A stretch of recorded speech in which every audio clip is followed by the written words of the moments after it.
my past wounds fired away. When you see me grooving, these beats keep me on replay, on replay.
All the memories we made under the summer sun, chasing after waves, a taste of berries on my tongue, sipping on a feeling, sunny's got me healing, vibing out to your guitar.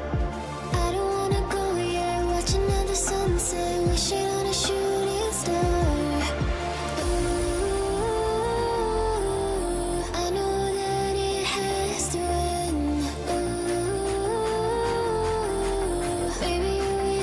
Just pretend.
everybody from the front to the back go.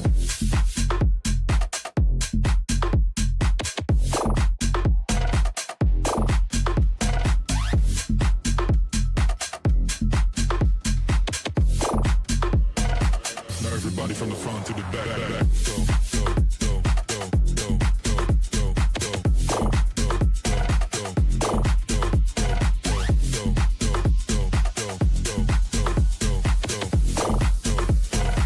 now everybody from the front to the back, go.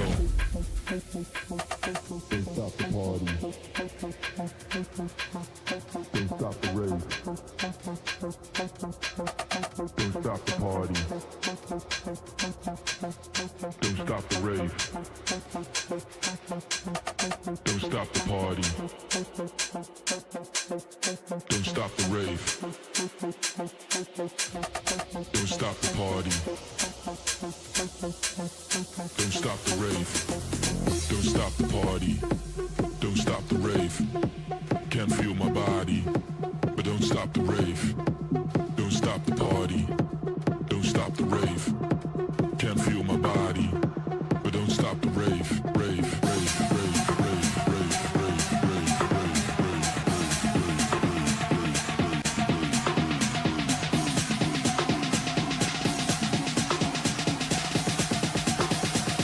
Now everybody from the front to the back, go.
If I could, I would get myself out this madness. If I could, I would get myself out this madness. If I could, I would get myself out this madness. If I could, I would get myself out this madness.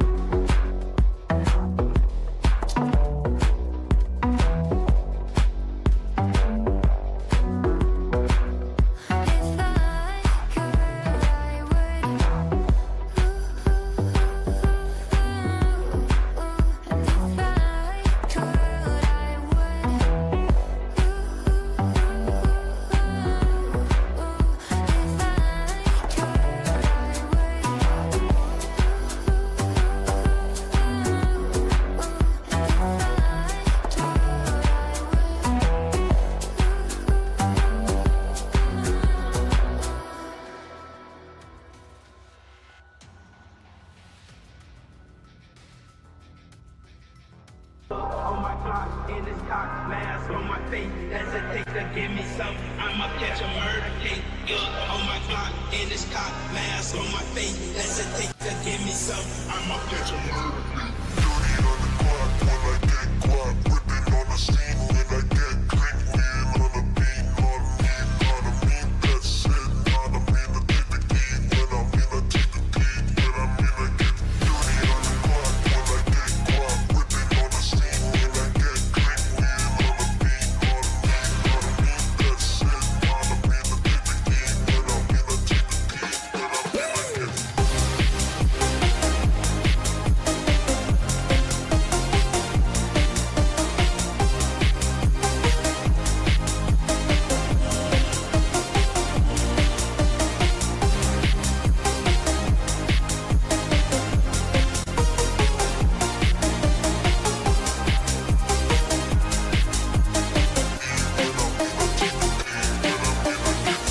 On my clock, in this cock, mask on my face. Hesitate to give me some, I'ma catch a murder case. On my clock, in this cock, mask on my face. Hesitate to give me some, I'ma catch a murder case.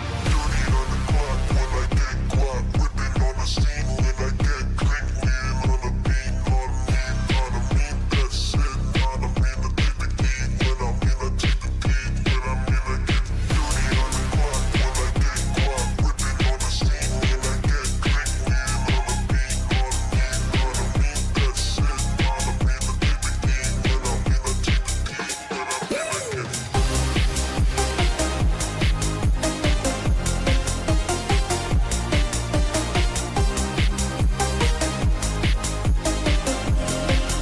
I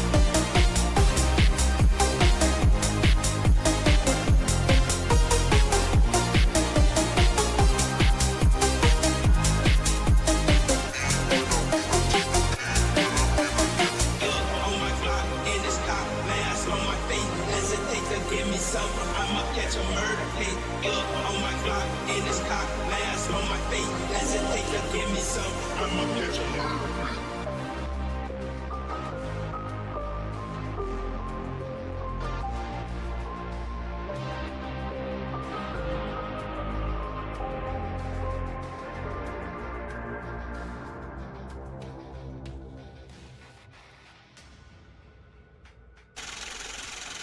Yeah, this for the players out there. Check out this dope shit, man. Players another dollar, we getting paid. Another day, another dollar living in the bay. Hustling for my baby, trying to play in my escape. I ain't staying in the matrix where they trying to get my papers. This for the players. Players another dollar, we getting paid. Another day, another dollar living in the bay. Hustling for my baby, trying to play in my escape. I ain't staying in the matrix where they trying to get my papers.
Everybody feel it, come around with the rhythm, it's a sound, everybody get down.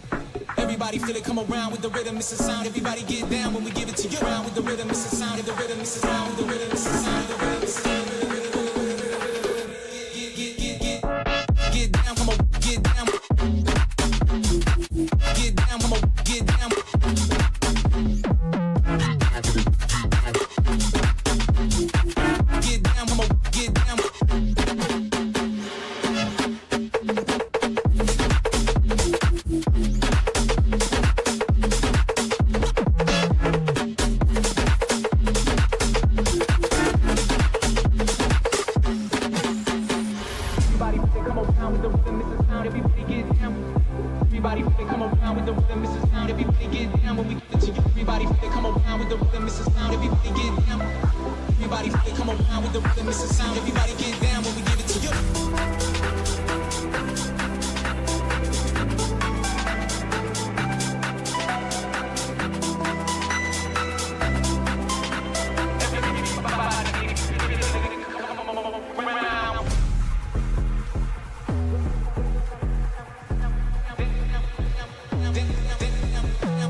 Get down, come on, get down.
Feel it in my body, my legs move right away.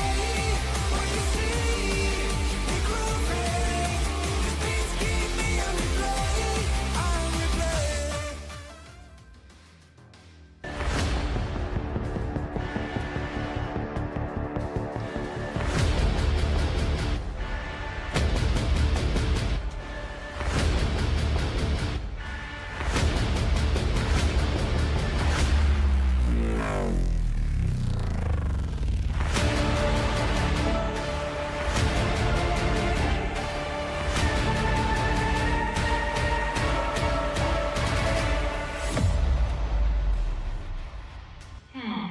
9, 8, 7, 6, 5, 4, 3, 2, 1.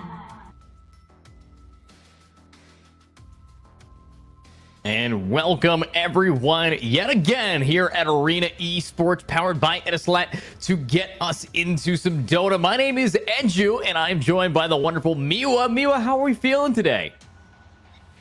Not too bad, not too bad. It's been a little bit since we've seen some Dota 2 from Arena Esports. It's been a few weeks now, and last time we saw Team versus Crown, and now we're looking for those qualifiers back into the monthly qualifiers. So it's very, very excited to be here. Yeah, it's pretty exciting to be back, and of course, a lot of money on the line here, and a lot of teams to try to win it. So first off, we have Team Max. It's going to be an interesting lineup for us today, getting into the finals of this. You know, we've talked for the game here. You recasted the previous event. I wasn't able to be, so catch me up. What did we miss in last Dota event? Who really took the... Yeah, I mean, we team versus Team Crown. Both were pretty formidable opponents, and honestly, I was expecting to see it go a game, but it was a nice and I suppose relatively one-sided 2-0. Honestly, it was especially close during those early games, but Team Crown definitely had the advantage, especially after a dominant game 1 to have a very close game 2, but still control for the game, which super good at that. And one of our, I suppose you could say, finalists who move through for this huge prize pool. So very good game, and it's a very exclusive version of 2. You know, you were talking to me before we started that we're usually seeing, especially in current day, being a little bit slower skills in those early to mid games. In this tournament, we've seen teams be extremely explosive, which I think actually triple-figure kill games. So maybe we'll see a little more of that today, but we're still yet to see too much from these teams. They have a room, and the winner of this will play against the team that won the open qualifiers, which is a monumental task. Yeah, and taking a look at that roadmap, we saw a success with these players, and I'm hoping that, you know, as you said, the month was very exciting. I actually even competed and lost in the previous month before, so they were there to redeem themselves. So it's nice to see them now bringing it and the heat cooking. But with the team, it's funny, we have team random. It's like they just put their team name into a random number generator, and this is what they pulled out. But talk about what they can't pull out with the prize pool here. Overall, how money has for us powered by this wonderful company right now. In today's event, we got first place takes 50, second place 300. So at the minimum here, me looking at about 1,000 just for this game alone. So I'm really excited to see what is going to be cooking. And honestly, cannot to see who's taking the cake in this game. As you can see the roadmap as well. A lot of teams just try to duke it out. We already are now in the qualifier 2 teams, so lots of gameplay to still be had here. Yeah, I mean, there's still a lot of games to be played. We're still very early on then, and you know, for the actually it's these finals that actually Team Crown have gone through. This is the team that wins today to those quarterfinals of the monthly Q2, I suppose. So overall, it's still pretty fresh to see. However, the main part for me that I personally really want to look at is how much these teams are willing to. This is what I spoke about a lot in the last event, was how much are these teams actually willing to give in terms of strategies and terms, because especially Dota 2 being a game that's very much more based around countering your opponents, revealing your hand this early in the competition could be detrimental going into those quarterfinals, going into the finals. So we'll just have to wait and see what these teams decide to show. And who knows, maybe we'll have more explosive games where these teams are going to throw all they can into this. But they still have, like you were saying earlier, that opportunity to come back later in the tournament if they lose today. And I mean, we are getting later and later into the tournament. This is the second leg of the quarterfinal period, I suppose you can. So it's not running out, but right now there's a bit of safety. Like you were saying earlier, Team Random are 2 teams in the berry today. And honestly, very exciting. What kind of picks do you think will be from if we have any exits at all? Well, right now we know that in the last time we saw some teams in Arena Esports, the International came out, and that was a series that was wonderful to watch. Here it took it, but Team Spirit also brought some insane picks. Muerta has been meta for so long in the competitive scene, and I'm thinking Muerta is definitely one of those characters that dominated. Spectre is always a pick. So when you're talking about cores, you're looking at characters that do a lot of damage and have a lot of late scaling. Obviously, that's a MOBA for you. But in these specific ones, they also have the ability to go immune. You see a lot of damage get pulled off, and it's all about how you synergize with your team here. So overall, I'm pretty excited to see what they're going to be picking. I'm hoping that they are going to be taking some influence from the International. I mean, it just happened. So there's a lot of gameplay that was tweaked, maybe some great strategies that were brought together. I mean, Magnus, even though Magnus was not a pick that a lot of people had expected going into the TI, Magnus, it turned out to be one of the best plays in the game. I mean, the way that Magnus can control so much space. So I'm thinking that they're going to have to do team fight with a lot of DPS. It's a lot of a brawl comp. So as you were talking about, lots of kills happened last month. So this month, I would think that we're going to see something very similar here, Miwa. So overall, I'm really excited to see what they will be bringing to the table. At the end of the day, though, it's not about what you bring. It's about how you use what you bring. It's about the buys you do, the weapons that you have. It's all of that to lock this in. So I'm pretty hyped to watch this, but we'll see what happens here. Now, Miwa, let me ask you this. With all of these agents and heroes that we've seen getting locked in, you know, who do you want to see take this? Are you a Radiant fanboy or fangirl, or a Dire fangirl? What do you like more?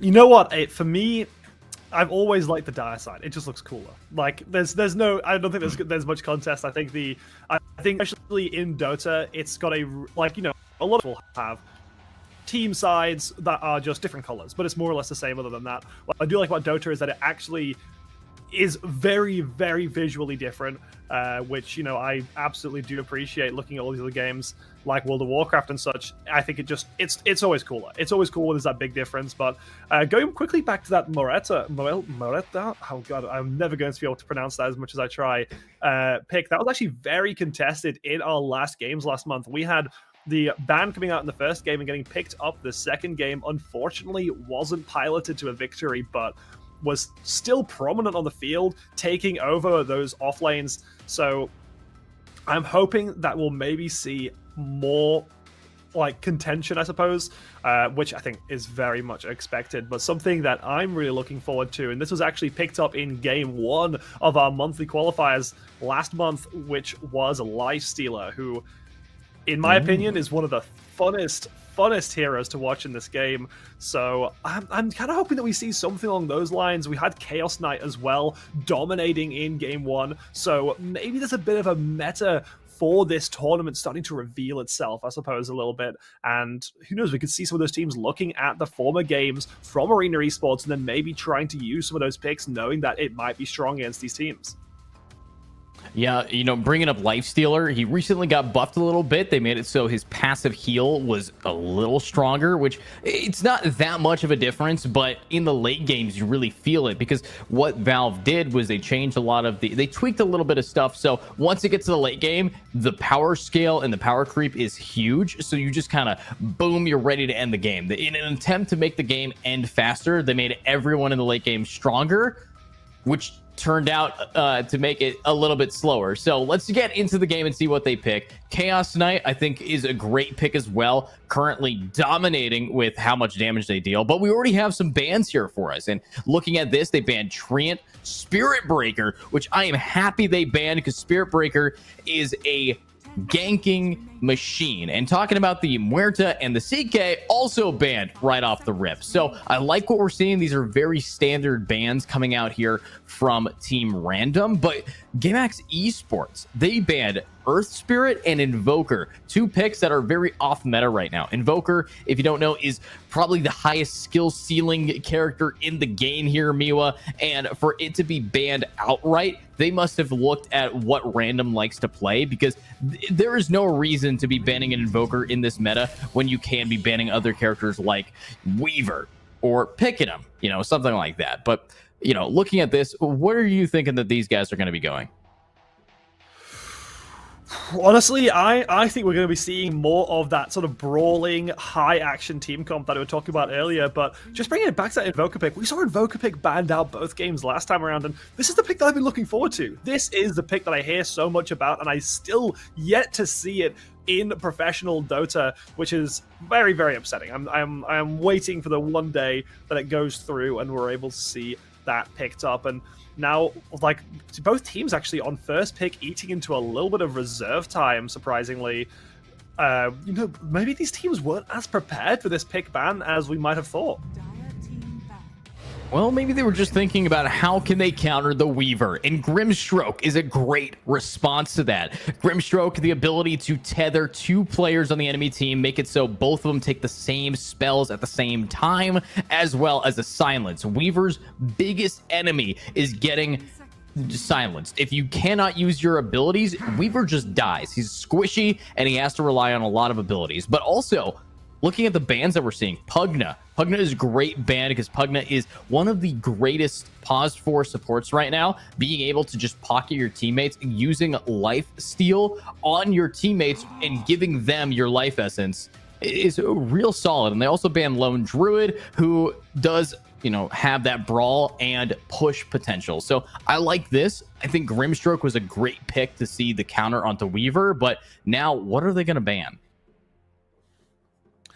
Well, I don't know. I think there's a few options that I think we could see through the bans moving in here.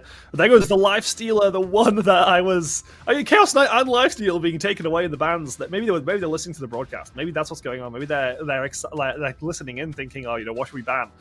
Because that almost feels targeted. A little bit disappointing, but hey, we're moving into that second pick here, which this is where we're going to really start seeing that comp form. We're going to really start seeing some of the more important picks come through, as Bounty Hunter being picked up, which is one of the most iconic characters from Dota 2 in my opinion, and really nice to still be able to see it being picked even at this high of a level. Yeah, this is definitely going to be your pause for support. This is going to be the guy who likes to roam around. If you don't get Spirit Breaker, you get Bounty Hunter, the ability to steal people's gold right out of their pockets, track them on the Weaver. I mean, a track on Weaver, the ultimate from Bounty Hunter here, should be able to not only tell you how much gold Weaver is currently carrying, but also how much where they are on the map at any given time. Obviously, Weaver being locked in first gives me the impression that it is not going to be a core Weaver, which is a little disappointing because I think core Weaver is very strong. Could be a pause 4 Weaver. That's going to be someone in the off lane backing up your tank.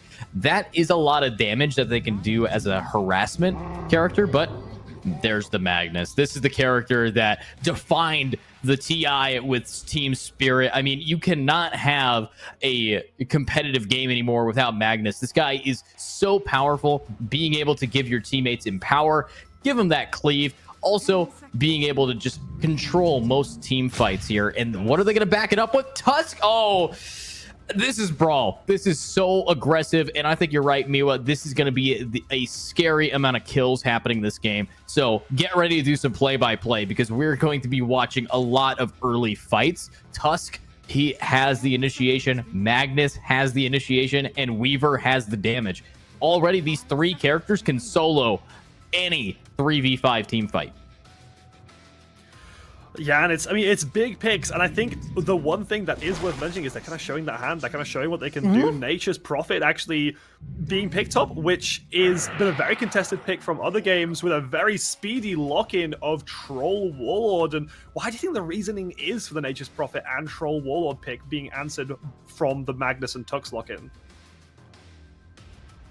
My explanation for it is you have Nature's Prophet who could TP across the map like that, just completely get in any fight that's going on with no real impact onto how the laning phase is going to be going. So early game, Nature's Prophet is insane for ganking. However, against the Magnus, the Tusk, and the Pango now, it's not the best pick, because what he mainly does is has an ability called Sprout here, Miwa. And that Sprout can lock a player into some trees and they take a little bit of damage. But Magnus can get out of that. Tusk can get out of that. And Pango can get out of those Sprouts immediately. So I think that it's a very odd pick. It's relying on the fact that he might be able to split push late. I think that Nature's might even be their mid pick here. If Nature's is going mid, that could introduce some level advantage over them, so they might just go for the pure DPS, because when Nature's TPs, he does gain attack speed and damage for the first 7 to 8 attacks there. So I think Nature's is a very much wild card pick, Miwa, because if it fails hard against this team comp. Yeah, maybe this is what like Team Random are trying to go for. Maybe they're trying to go for that maybe high, I suppose, sort of gambling pick almost in a way. Like they're going to go for that, you know, high risk, high reward gameplay. And especially when you go into a comp that's, you know, you're looking at Magnus and Tusk, like you were saying earlier, really heavy brawls, really huge amount of fighting. Maybe that's not the most comfortable area for Team Random, and they're instead going to try and play for a slightly more aggressive, I suppose, play style. Slightly more defensive play style, so they can attempt to force the game in their direction. But yeah, like you're saying, it's a bit of a spooky one, because if it doesn't work, it doesn't work hard, and it'll be really interesting to see what these teams round off their picks with, because I think realistically right now it's going to go down to that last pick from both of these teams to really show what their comp's about, but more importantly, to be able to counter some of the picks that are across both of the comps right now. Because even though we're saying that there's maybe that little bit more of a advantage to Gamax Esports, Team Random still have that last pick, so there's still a little bit to show there. Yeah, and the fact is, they need an off-lane pick. They have no tank right now. They're relying heavily on just a ton of damage that they can dish out. Grimstroke is one of the highest DPS dealing supports right now. Bounty Hunter as a support can easily turn into a core, can easily start being that guy who just beats you down with that guaranteed crit with Janata, not only critting, but also taking gold. Troll, I don't see that much as a tank option, more so a glass cannon that has an opportunity to not die. But the damage output that Troll has, it's just attack speed incarnate. But with the final bans coming out here, we see Razor getting banned and Kunkka getting banned. So it looks like they know that pick is happening, and this is the cherry on top. And oh my god, Gamax Esports they have the best team composition aside from the Pangolier, because Pango is definitely hit or miss, but Weaver, Magnus, Tusk, Phoenix, they win all the team fights, except Phoenix does get countered by Troll Warlord. However, with all of the CC and the stuns that the side of Gamax has, I don't know if the Troll's going to be able to pop that egg that Phoenix brings. So, as you can see, Random, they've used a lot of their bonus time. They just have to have a reaction to Gamax Esports and not a plan. And that, I think, already is going to be setting the stage for who is more confident in this game. Yeah, and I mean, it'll be really interesting, I suppose, as well, because confidence does play a huge factor. But going back to what was being said earlier about showing your hand, maybe this early in the competition, showing this really, really aggressive style of play might not necessarily be the exact sort of thing that you want to be, I guess, showing this early, because other teams that you're playing against in the future, in those quarterfinals, in those semifinals, are going to look back to these games and think, what were Gamax wanting? What picks were they wanting? What play styles did they do best with? And let's try and target our bans more, or our picks, to counter those kind of play styles. So this could be a little bit too much, but if it works out, it works out. And who knows, maybe this team comp's going to be so dominant, and this style of play is going to be so dominant that Gamax is going to be able to take it all the way. As we're getting into this final 5 seconds now for Team Random to lock in this pick. And it's going to be Lena out of nowhere. Okay, that is Not a good pick. Lena is either going to be their mid or their off lane, but they have no survivability against a team that can one-hit them. I mean, this is not what Random wants to be going up against. So the fact that they are starting off with these lock-ins is, in my opinion, scary for them. I think that it's going to be revolved around early game damage, which they have. They have the advantage in early game damage, but they're facing off against a team that has more HP on 2 players than they do on their whole team. That's how scary this is going to be. Magnus and Tusk, tanky AF. Same with the Phoenix as well. But let's get into the game. Let's find out what Team Random is actually going to be able to pull off here. But as of right now, when it comes to who won picks and bans, who won a better team composition, in this meta, Gamax Esports is walking in with some fierce competition to go. Yeah, and we're going to have to see how these teams decide to start off here. If we're going to see any of that sort of early game brawling. And I mean, so far in the last games that we saw, we didn't see much. So I'm hoping maybe we are going to see it this time. We are seeing pings now flying into both sides of the map, and I mean, maybe we're going to see something. Even the place, look at that, a little bit of sportsman-like activity from both sides as well. Right. Well, look at this. It looks like they're already starting to spot each other out, using a smoke of deceit to leave their spawn very quickly to get up close and personal. They want to do these early brawls, and so far the Dire side, they're set up for success.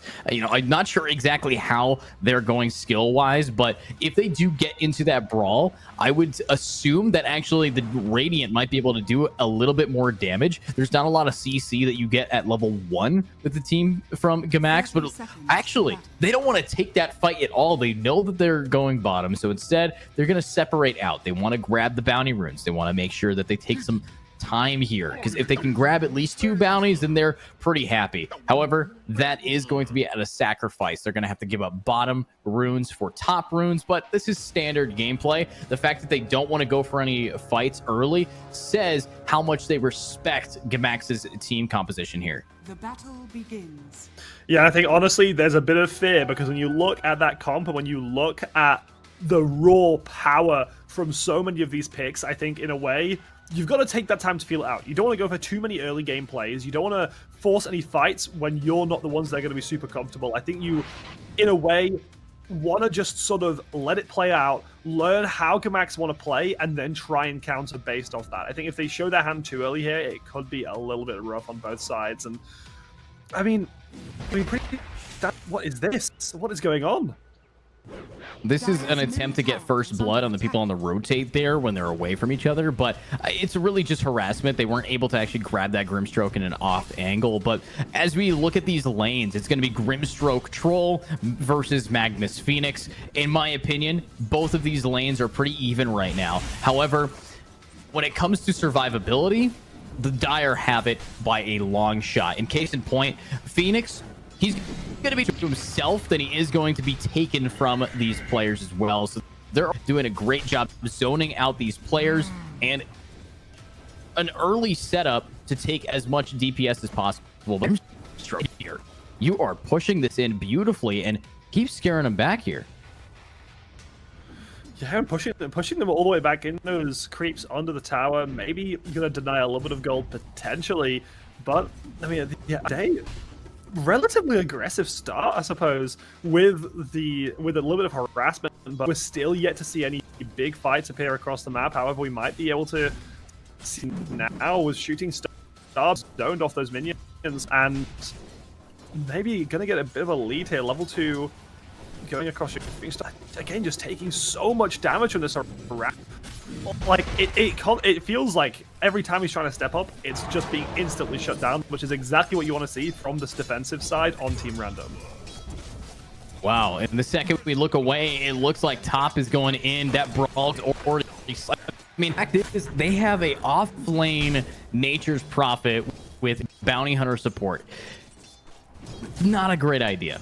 not a great idea because you don't have any tank, and not only do you not have a tank, you are going to be free food for this Weaver, who I believe is actually going pause 1 Weaver, and that's a lock-in that you do not want to fight. But here's mid, Pangolier versus Lina. Pango, the ability to zone and get levels early. If Pango on mid gets to level 6 before we see safe lane like getting a kill, we're going to be seeing some early ganks. So already in 2 minutes down, and we have first blood on the board. So Gamax Esports, they're doing a great job zoning themselves, but we actually might see a second blood here unless, yeah, this is a lot of damage, but tower's right there, and yeah, that Sprout's not going to really do too much, and even the BM comes out from the all chat voice lines. Love that coming out from Meet Your Bob.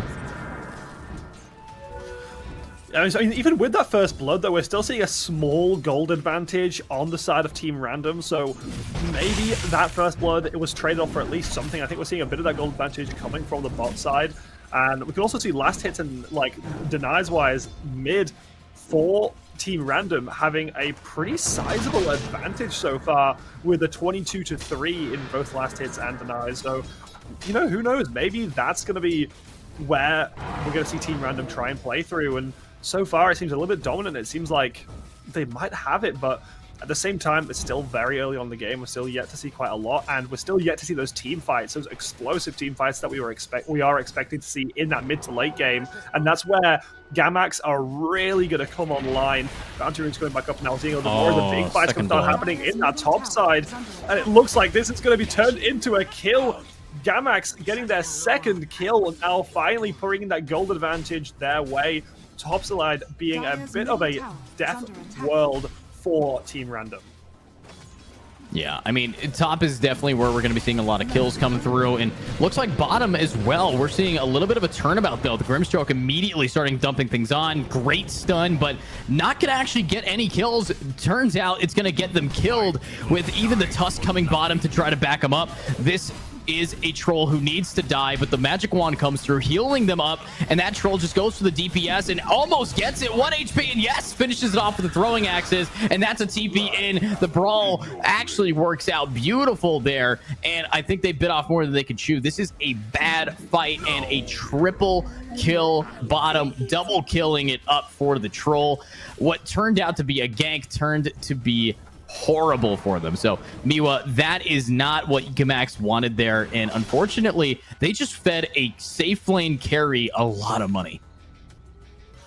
Yeah, I mean, Troll Warlord coming out and being massive there, picking up a ton of gold, getting the gold back in their advantage, and they were able to pick up, you know, Gamax did get 1 kill, Shooting Star, I think, picking that one up, but in comparison to 3, that's just too much, and so far we were expecting Gamax to really come big and win these fights, and we know, well, we didn't think really that Team Random had the best comp into Gamax, but it seems like they're piloting it pretty well with a 1k gold advantage at that 5.5 minute mark, and as well that, like, going back to the mid, Lima 45-5, it's pretty powerful. I'd say right now, if you're sitting at Gamax, the game isn't going how you want. They need to turn this around. They need to get themselves into a position where they can take these bigger fights in a more comfortable fashion, not overbiting, none of that. I think they right now just really need to focus up a little bit and get some more of those fights going. As we're starting to see that happen now, Xavier moving in, gets a bit of an opening, but is forced to back off now towards that bot side. Stuns happening on both sides. Chase to what is going on? What an that's what happens, Miwa. Kill. That's the ultimate there from Pango. So, you know, you've been talking a lot about the damage difference, like last hits and denies mid, and that's just because Lina as a ranged player is just going to have that advantage in mid. It's tough to win a mid melee versus ranged unless you are like a Monkey King. So it's not exactly common, but let's see this. So far, it's all right. And one thing I did want to say is this team composition from Random is very reactive. So when you see ganks, you should be seeing that Nature's Prophet TP in and grab all of the DPS there. So that's what we did see. So the fact is, Team Random, they're playing it smart. They know that their composition isn't exactly the best, but they're making it work. And that really is what comes into it. So Pango doesn't have the ability to gank yet until they get his ult, but it looks like he doesn't care. He might be just going for a little bit of farm right now, but wait a minute. Bottom, is actually going to be able to grab one here. Top is now trying to duke it out. But again, this Nature's Prophet, with them dying like that, it's definitely going to shift things up. And talking about shifting things, Miwa, they did shift where the play style of these two teams are. Looks like they swapped supports here. So Nature's is actually going to be going bottom. And let's see if that works out in their favor. But this is going to be a lot of damage. Oh, that's not good.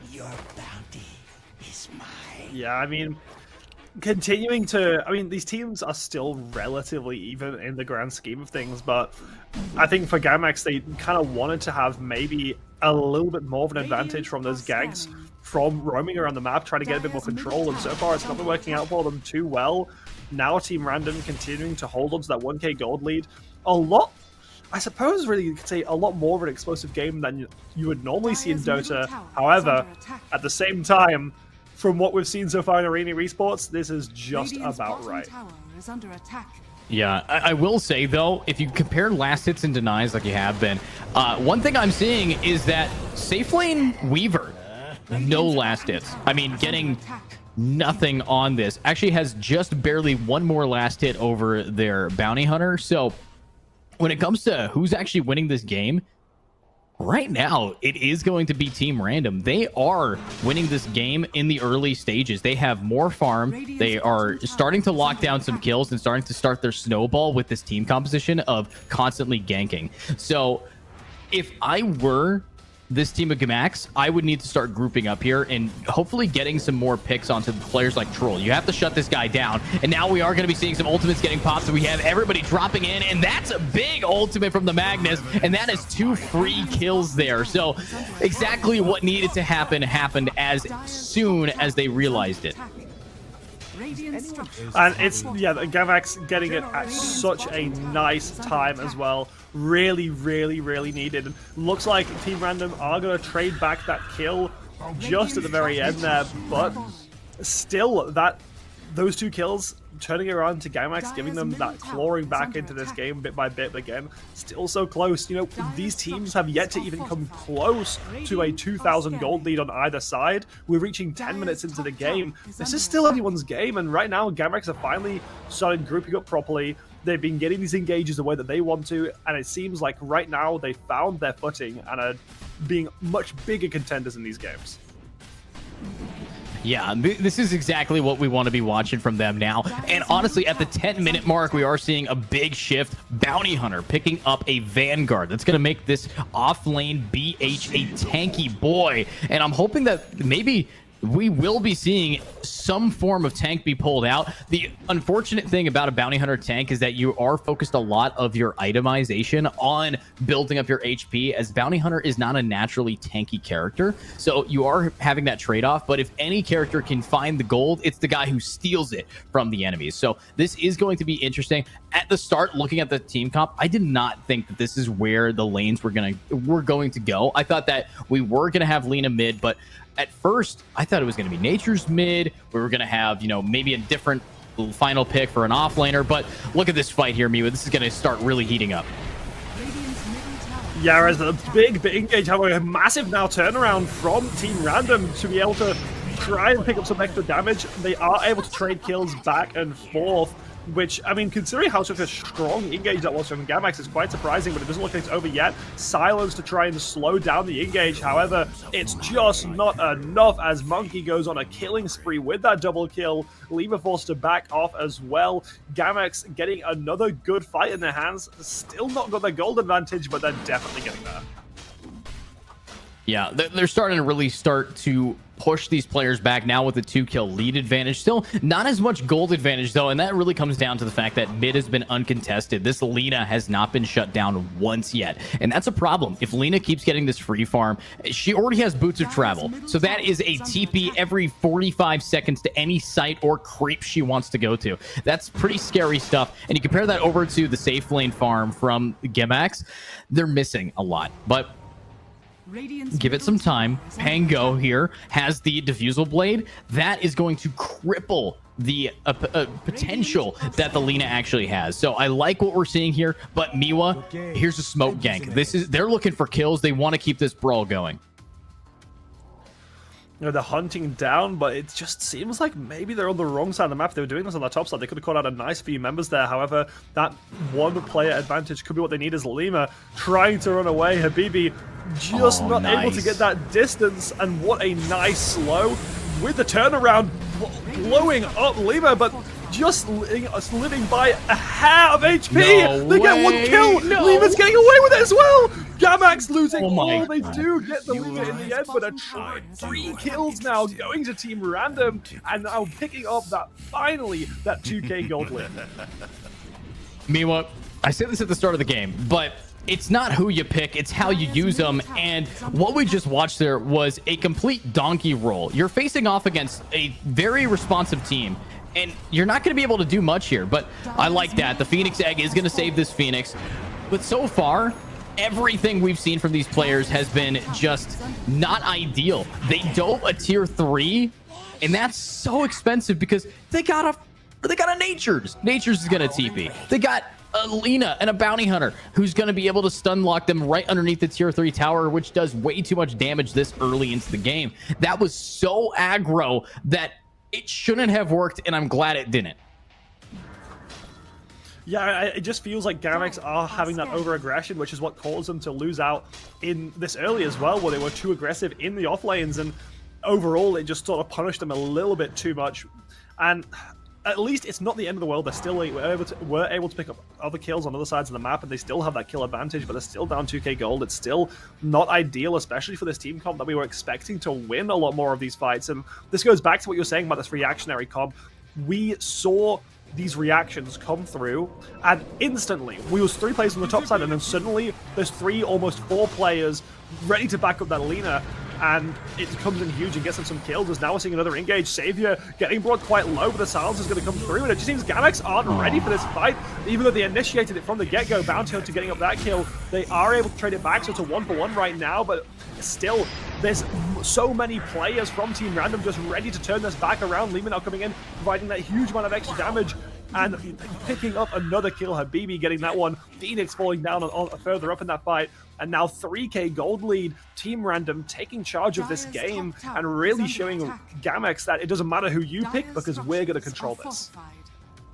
Yeah, I will say, if you look on the minimap right now, they are stacking a ton of creeps up. And that's one factor that should be able to balance this out. But another fight happens, and it's too late.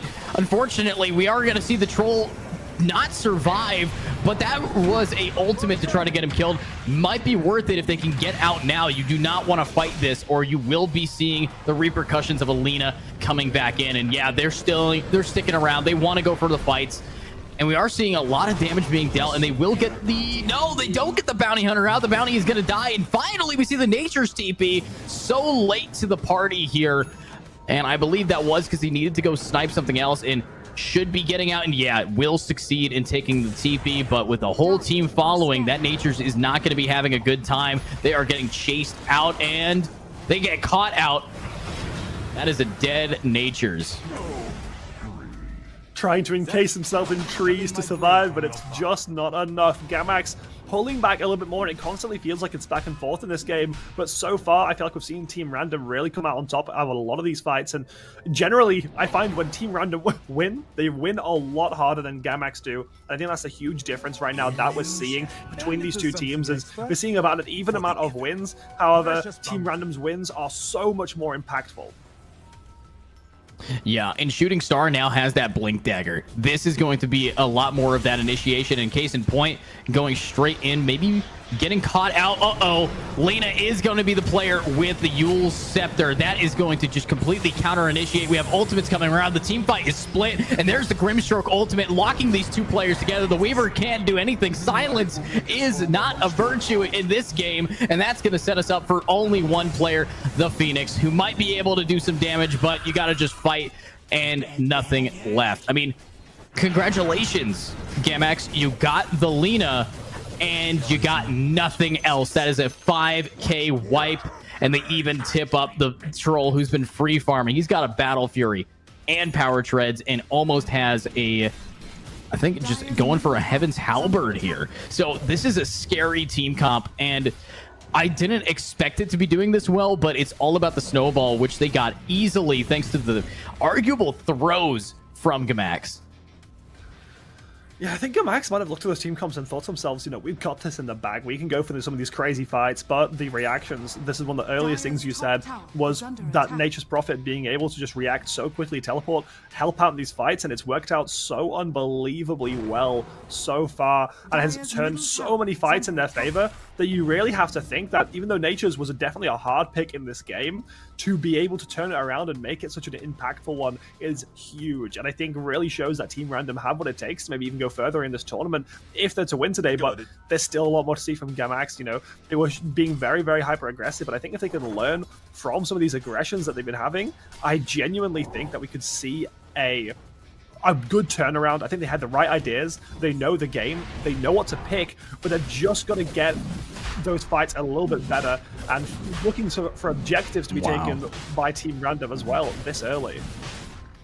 Yeah, and if they want to take objectives, they want to be immortal doing that. And it looks like they are going to be going for a little bit of a Roche, but spotted out, we have a smoke gank to try the fight, and they're just running it down. That is a bounty hunter caught off guard. All of the kicks, the punches, the leaps, the bounds, and that is an ultimate to try to back it up. But the Grimstroke has been so scary. There we go, though. Huge ultimate from Magnus. Huge from everybody, but the troll has ulted, and unfortunately, he won't do much. But now it's the cleanup crew. It's the Lena, it's the bounty, it's the Natures. They're coming back in with a lot of damage. We have a little bit going a long way. There's another pick down. That's a bunch of gold for you. And unfortunately, with a buyback from Tusk, they still don't have much to work with here. And what a sprout! Grabbing two of them, locking them in, and now it's the counter. The bot back Tusk is running right on in, will be taken down, and they are just cleaning it up. Unfortunately, this is a very expensive fight no matter what, and the Lena will have to get out. But when it comes to who won this team fight, I'd say it's a tie, because there's a lot of deaths on both sides, and that is Meet Your Bob spending half of his current GPM on just being able to be back into that fight after dying once. Yeah, but you know what? Honestly, the buybacks were huge. The buybacks are what able to make Gamax pull back that fight, because at one point there, Gamax was looking pretty rough. I was actually watching the gold a little bit during that team fight. We actually saw Team Random pull it up to 7,000. And I think if the fight had ended at that point, if there was nothing more to happen, I think Gamax would have been in one of the worst situations we would have seen so far in Arena Esports. So it's good to see that they were able to pull that back. They were able to get that communication as well and realize when it's time to buy back and when it's not. So really nice turnaround. At least we are seeing some of the bounties being picked up a bit more slower play now as the teams are waiting to fight again. But I think it's only moments before we see another huge fight from both these sides. Yeah, I mean, we're one fight away from just determining if this game is going to end. That's the thing about the power creep that we're experiencing from how much money this Troll has been able to farm. If Troll is able to get themselves just one item, a Silver Edge, or maybe even a Basher or a BKB, I mean, they win the game. That's how confident I am in this Troll and the fact that they're up 5k. But looking at how this smoke gank is going, they're trying to bait people out to try to push into a bottom position, but I don't think Team Random really cares. They're gonna just allow this Roche to get cooked here, so we should see some rotation soon, but I don't think that the Radiant side know about this. So if they can manage to successfully grab this, then they're gonna be pretty happy. But yeah, they get the Roche. Oh no. I mean, it's big, but I mean, it's exactly that's sort of what they needed. They did give up a little bit of gold for it, but who really cares? You got Roche, you've got that power advantage, and now we're going to be expecting to see some fights. I think Gamax right now want to take these fights and they want to bring back this advantage, because overall they're still very far behind, so there's a bit to go. And when you look at actually the map as well and towers, we're seeing a bit of a tower advantage as well for Team Random, so they have more control over that map. They have more of a safety net if they're to lose a fight. So I think Gamax were looking for that all or nothing play, going for the Roche there, just gambling in a way and just hoping that Team Random wouldn't react to it, because they had to. Yeah, and now it's the common swing of things. After you take Roche, you take your Tormentor. That's going to be a upgrade, an Aghanim Shard. Moving on to the Tusk, this could change things quite a bit. I believe the Shard right now is the kick here, the Walrus kick, or I could be crazy. But honestly, what I do like to see from this is just a little bit of power creep, because every time you take a Tormentor and you do get that Aghanim Shard, that increases your team's net worth by 1,400 gold. That should be able to close the gap between these two teams, but honestly, net worth right now, the top two are still leading here in the side of the Radiant. We do have a free tower getting taken because they have the Aegis on this Weaver. It's going to cause a ton of damage, and I love the fact that they are able to brawl, but I need to see more of that pushing. So they're going to rotate around a mid, rotate around to top, and hopefully take a T2 before this push is over, or before the Aegis comes out, because if they don't take a T2, then they're not going to have enough space to keep that farm going. Yeah, and just to look at that net worth, and you've seen Troll Warlord with so much gold, I can't help but say it was because of those really rough early game fights we saw from Gamax. That snowball, like we were talking about, being so huge, and now finally, maybe actually after all this time, a fight looking to break out as a stun comes through from Bounty Hunter, trying to turn it into something on Shooting Star, but the follow-up isn't there, and actually backing off a little bit. I think both teams maybe even a little bit afraid to fight right now, knowing that the game really is in the balance based off who can win this next fight. Yeah, and I gotta correct something I said earlier. It is not going to be a Walrus Kick. It's going to be just a upgraded version of your Ice Shards, and it looks like we're actually not seeing them get put down because, of course, Phoenix Egg is going to cook through. Honestly, I don't know if that's a great change, but we are seeing even more picks to get 2 for the price of none. Easy amount of damage, and now that gap of 7,000 gold has dropped down to 3,000 gold. It is a detriment that they keep getting picked off one after another after another. And let me ask, where is Troll? Where is Nature's? Looks like they're just farming small camps, so I'm hoping that 100 gold was worth it for you. Troll is building a BKB, though, so hopefully when we next see them in a team fight, they aren't going to be taken out so easily. Yeah, but I mean, that fight was big for Gamax, big. They reduced that gap by about 3,000. One more fight like that, they start to look to get that gold advantage, and right now, they're able to take down some more of these towers, open up the map a lot more, and honestly, I'm a little bit worried by the hands of Team Random, because we saw them have such a good start. They really took over this mid game, and it really just feels like in the last 4 minutes, they've just not been there. They've just not been playing. Ever since they lost that fight for the buybacks, they've sort of been non-existent across the map. They've just been farming, not really taking any fights, not really looking for any advantages, really. So I'm hoping that we're going to see that turnaround, especially with items being picked up on Troll Warlord at 16.3k net worth now. We'll say, though, Miwa, I do believe that what the strategy that Team Random is going for right now is hopefully scaling. You have the next 10-15 minutes. You can't really fight into an Aegis, so you have to play high ground. So it's a smart idea. It's just very unfortunate that they got their Lina and their Bounty Hunter caught off by going aggressive. That was a misplay in the Bounty Hunters department there, trying to go for some early picks onto the Pango. But when it comes to late game, when we're talking maybe a 50-minute game, Troll Warlord, Lina, and Bounty Hunter can scale scarily. So we do see that BKB getting on, but talking about BKBs, Magnus also has one to try to keep their team alive when it comes to the team fight potential that Magnus brings. So overall, even though it has a 2k disadvantage in net worth, most of that's just sitting in Troll. So as a team, both teams are fairly even right now. In all honesty, the support side of things, the team fight side of things, is leaning heavily towards Gamax right now.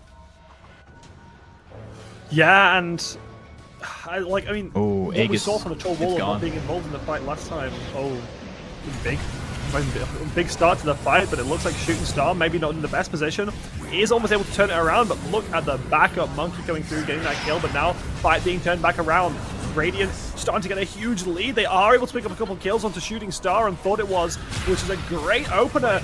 Being able to finally get this fight that they needed, taking out 4 members of Gamax for the price of 1. 7k gold advantage, huge amount of kills, and now they're going to start pushing down this base. And this is what you were talking about with the Troll Warlord. After you lose a fight, look at the speed of those attacks.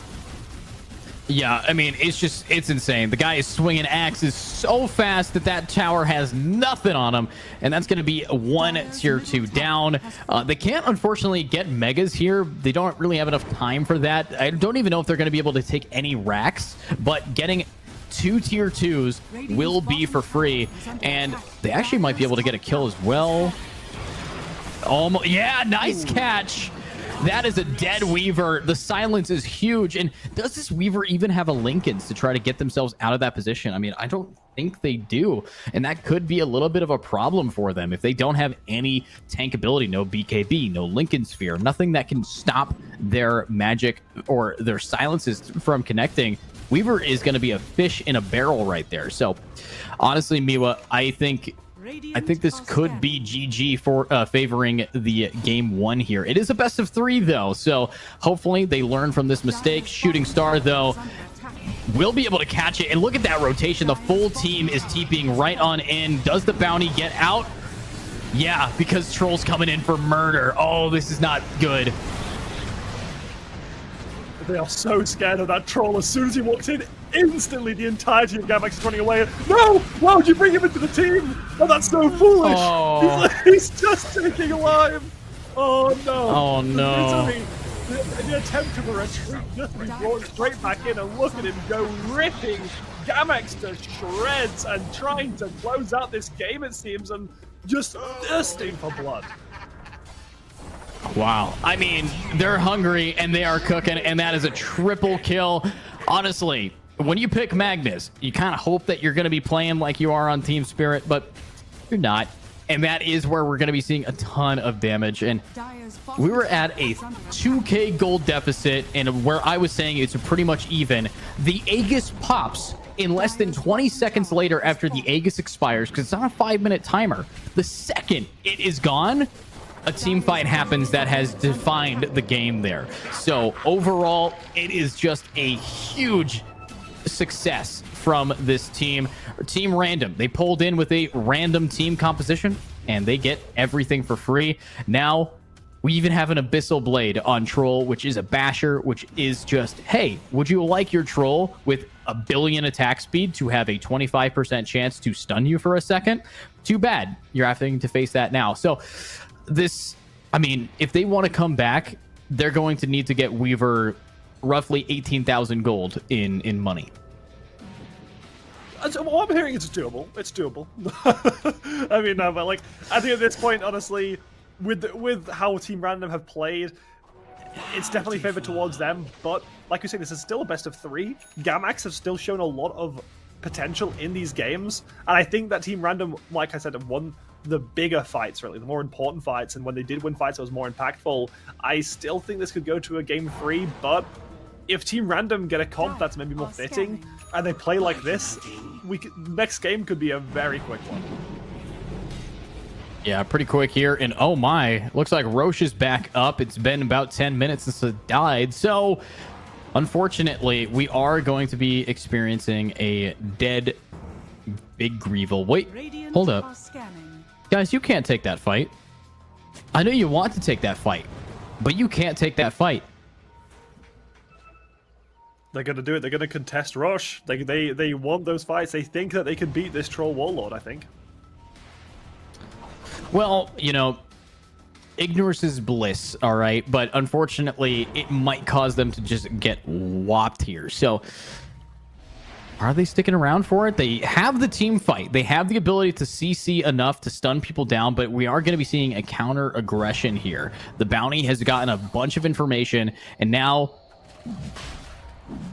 they don't even know. The bounty is going to spawn out one, and here's the counter fight. Meet Your Bob is kind of stuck out and will be captured. And unfortunately, Shooting Star goes in a bit too early. Nothing to combo with their team, and that is a dead Phoenix as well. There's it is. A beautiful ultimate from him, but it's too late. Everyone's already dead.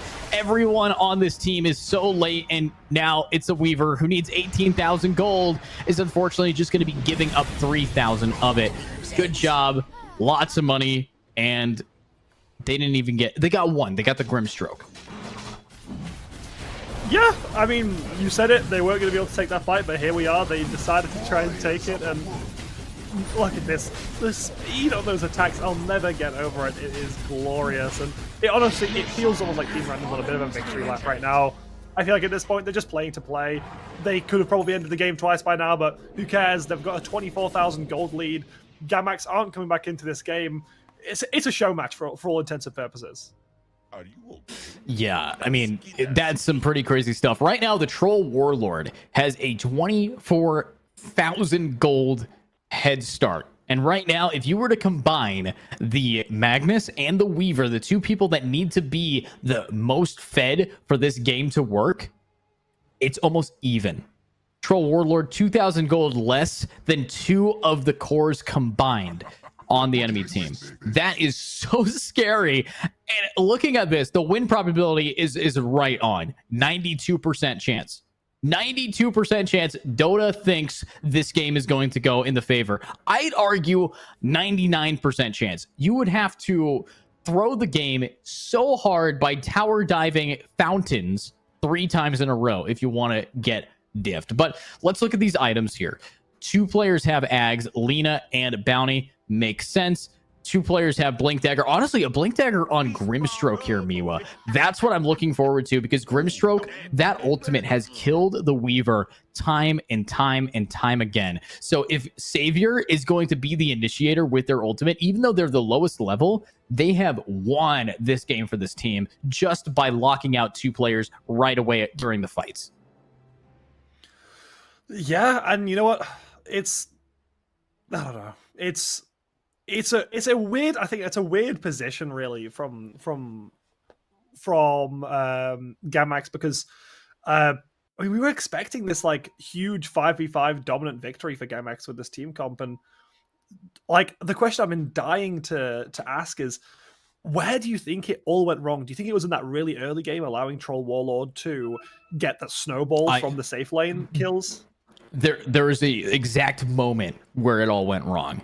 And that exact moment was when they let Troll Warlord get that double kill bottom, and the turnabout from getting a little bit too aggressive and not being able to finish him off in the safe lane. And then just the cherry on top after that, the whipped cream on your sundae, was when they dove a tier 3 tower to get a single Lena, and 3 of them died. Those 2 moments were game defining to the point where they had lost the game. After that, there was no way to recover. Unfortunately, they tried to recover, but they didn't do anything with the Aegis. They didn't push anything too risky. And the second that Aegis fell, the game was back in the hands of Team Ren, to the point where we're looking at this deficit. If you were to look at the 2 most important things, and if you recall that graph that we just saw, those 2 spikes of win probability were those 2 moments. Yeah, no, like, I think you are right, and I think that is where we really saw Gamax fall apart, was these really over-aggressive plays. But do you think without those 2 plays being made that Gamax would have the advantage? I wouldn't think that they would have the advantage against this team. I would think, I mean, it's the butterfly effect, all right? If they had clicked on a creep 1/2 second earlier, we might be looking at a completely different game. But if we were to indulge that, I would say, I would think that they would be much better off than minus 25,000 gold. I would say that we might see a closer game by a long shot, and maybe, just maybe, they'd have some towers still alive. So I think the curve of the game, yeah, they wouldn't be as messed up, but if they didn't mess up those 2 spots, who's to say they wouldn't have messed it up another way? And unfortunately for Gamax, they don't even get their Tormentor. That is just solo taken by a Troll. That's insane. How Troll just got that for free. Now TP's in. Wait a minute. Troll, you can't be serious. You're about to go and take your Tormentor as well? They're just farming right now. They have everything they need to end the game, and they're just wanting to just flex right here. What did you expect? Yeah, I mean, this is kind of what we saw. I think when we saw the Roche play was just they're just playing. They're playing it out. They're extending the game. They want that victory lap. And I think, honestly, surprisingly, I think this is a strategy. Because hear me out. I think personally that if you just tilt the enemy team enough, right? If you tilt the enemy team enough, you will win the next game, because you've just hard won this one, if you know what I mean? It's like the mental game. It's the mental victory I think they're looking for.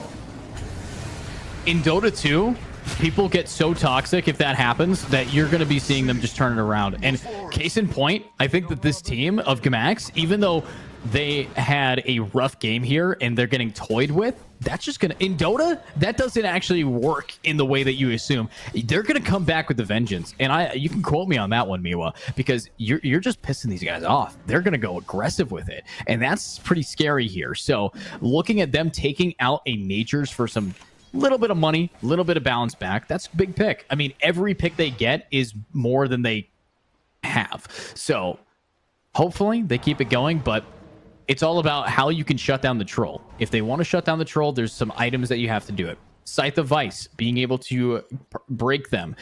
Silver Edge on the Tusk might be a great item to not have their passives anymore. There's a lot of items that they need to start building as soon as humanly possible if they want to turn this game back in their favor. And they only have about 6 minutes to do so, because if this gets to the 40-minute mark, tier 4 neutral items are going to come out, and unfortunately I don't think that that's going to end the way they want it to. And I mean, now finally grouping up, going for that final push, using the smoke to get a bit of a surprise effect, but they're going to just start pushing these waves, and it's just terrifying. Looking at the move across the map, they're so fast, they are so explosive as well with like some of these big fights. We've seen some unbelievable picks from Nature's Prophet this game as well, so I think Gamax are just scared of really going anywhere. You can literally see them starting to cower in their base, but look at this, Trollwater just finding people left, right, and center, getting that kill. Unstoppable now. Wisdom Rune picked up as well. They are walking all over them, and you just gotta think, when are they actually gonna try and push a tower? Right now, they got 1 minute and 30 seconds left on their Aegis, so now is the time you can push a tower. I do see that Pango actually has a decent amount of farm, so Pangolier might be able to do something about this troll, but they just used Fortify here, and Troll's just going to walk right back up, and that is a dead tower. Oh my god, Abyssal Blade. Star trying to do something about this. I don't think they can. We're seeing some ultimates getting scared through. Lina, what are you doing back there?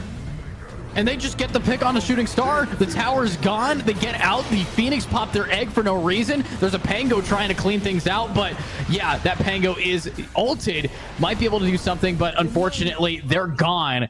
And Aegis hasn't even been popped. Everyone, wait, the Grimstroke survived too? Everyone's still alive? Everybody but Troll, but he needed to do that, so he got his Aegis pop, so he comes back with full HP. Yeah, it's, I mean, confusing to say for a starter, but I mean, they pick up all those kills, buybacks come through just as a last-ditch effort. 34,000 gold being the lead right now, which is revolting, absolutely revolting. And they're just going to turn around, they're going to try and pick up all these barracks, get the rest of the like inner towers, and it's, there's as much as they can do with the fortify, but look at him. You can't stop that troll. Yeah, that's max attack speed in the game. You can't get any faster unless you were a Wind Ranger, and even so, I think that he could fight that. So it's some pretty crazy gameplay. Might be able to find another one, and there it is. A lot of damage down. Are you going to be able to get out? No, don't have anything on it. This is when a team would usually type out GG. You're losing all of your racks. You can't defend this. Type GG. I mean, this is over for you. That is a level 25 troll. Your next best is level 20. Dude is gapping you, but they're going to go for megas. They're not even going to go to end. They want to make sure that this game is done and dusted, and with an ultimate like that, they're spawn camping. They're spawn camping. Yeah, oh, come on. They go for that 50k gold lead. We're at 49 right now. They're just going to keep going and going and going. It's just now the GG. That they haven't, yeah, there we go. There's the GG, but that was something. That was definitely something. That was not what I had anticipated when we were talking about the agent picks there. I mean, some crazy stuff from game one. Team Random proving that you don't need to have a conventional pick or a conventional team or an even on meta team to win. But is it because Team Random played better, Miwa, or is it because we just saw some insane throws from the other side of things? I did not anticipate them getting just pushed back so fast. Yeah, and I don't think anyone really expected, especially with how good their team was at brawling, getting especially those mid-game fights, and they really just didn't get the advantages they needed. Like we were talking about, they made a couple fights that they really didn't need to do, and caused them to let that Troll Warlord get such a huge snowballing advantage, which caused them to really take the game by storm. So it's surprising to see that Team Random was so dominant in that game. However, with how they played, it really goes to show. And I think Gamax shows some fantastic signs of life. They were looking really good in a lot of areas. But when it comes down to it, they made too big of a mistakes. The mistakes that were made by Team Random were nowhere near as big as the mistakes that were made by Gamax. And the wins that Team Random got netted them so much more. We saw so much gold advantage coming from fights whenever Team Random won versus Gamax. Gamax would win a fight and maybe turn the tides about 2k gold at most, and we would see Team Random win a fight and suddenly they're 4k higher than they were before. So I think really it just goes down to the fights that both of these teams are taking and what they're able to get after these fights, because we really just saw Team Random ruffle stomping a little bit there and, well, dominating the game. Yeah, I mean, 100% true about that, Miwa. That was a rough game, and I can't wait to see some of these highlights from them. But you said one thing, and that was all of the mistakes that one team made weren't nearly in comparison. I wouldn't even see, like, or say that we saw any mistakes coming out from the side of Team Random. The only real mistakes that they made were when they might have not TP'd in fast enough, like when Natures needed to do something and he just wasn't there until a little bit late. That's nothing, right? We saw one major mistake in the entirety of the game, and that was Lena and Bounty Hunter going for kills against a team with an Aegis. After that, none. They had a near perfect game, in my opinion, on how to bring that game out. So that's exactly what we need to be seeing. But I believe that we are going to be sending it to a quick break before game number 2 comes around. So, Miwa, looks like we will be seeing these players yet again in about 5 minutes here, I think. Let's do this, Abu Dhabi!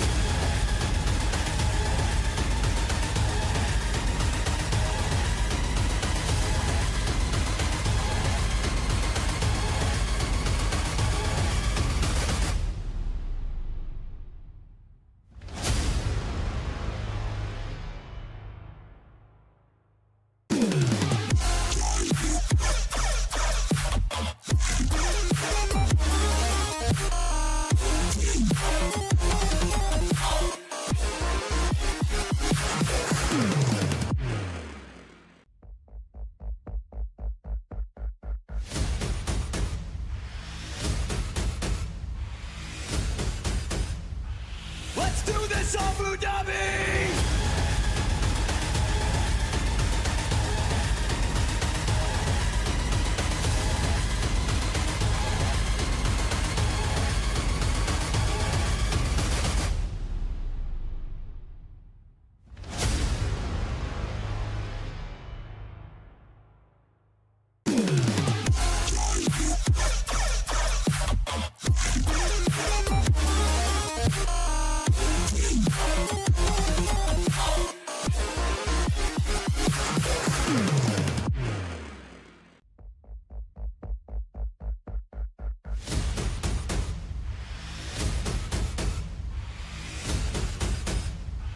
Let's do this, Abu Dhabi!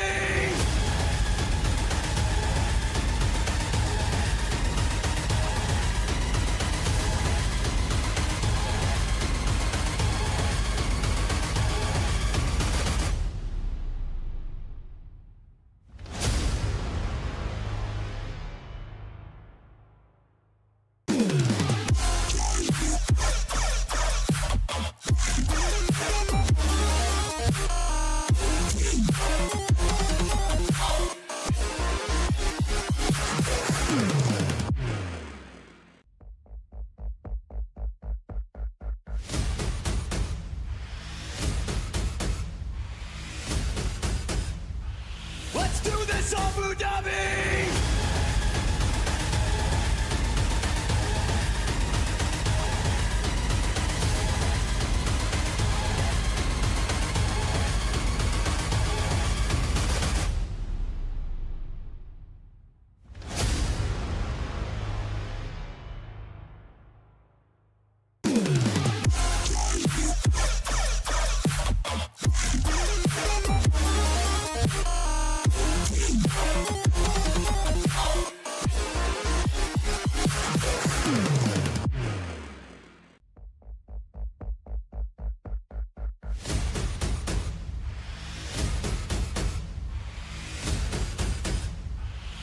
do this Abu Dhabi!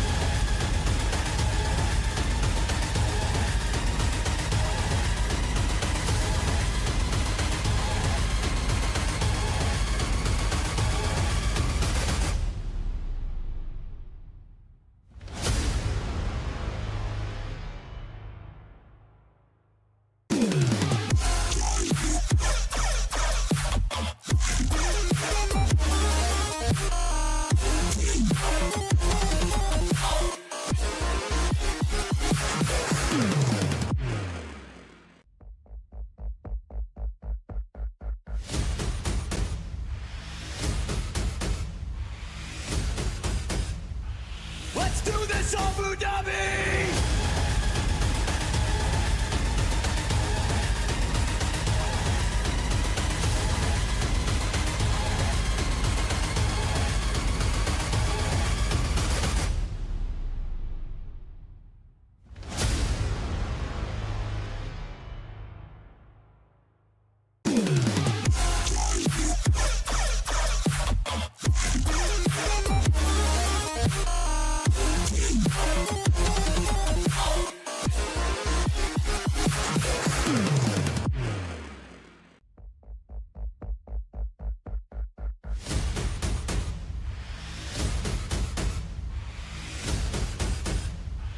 Let's do this Abu Dhabi!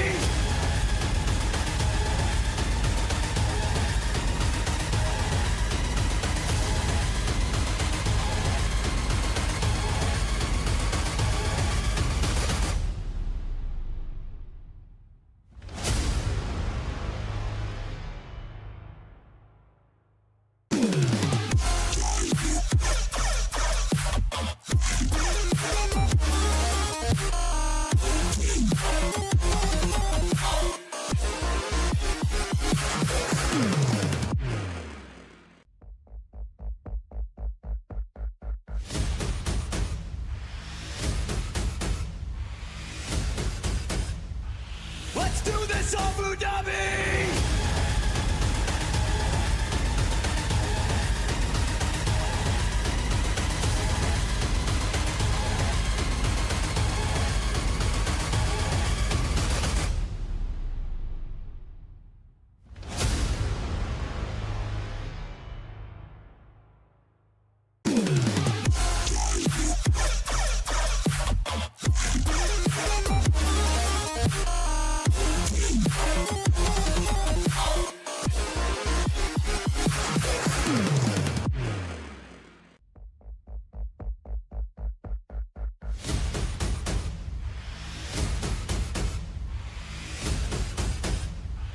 Let's do this Abu Dhabi!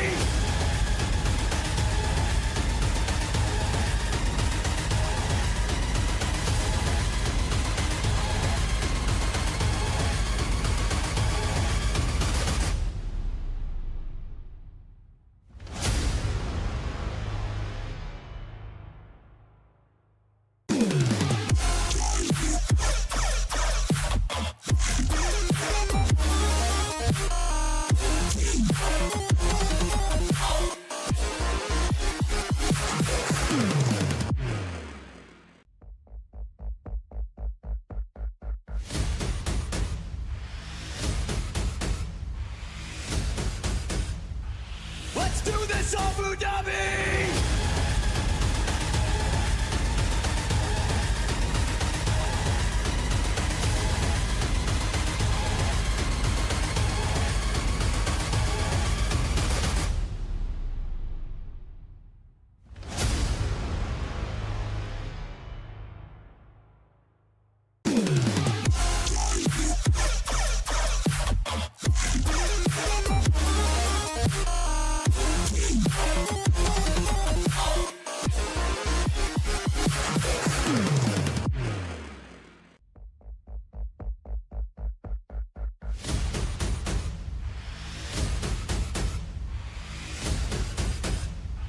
Let's do this Abu Dhabi!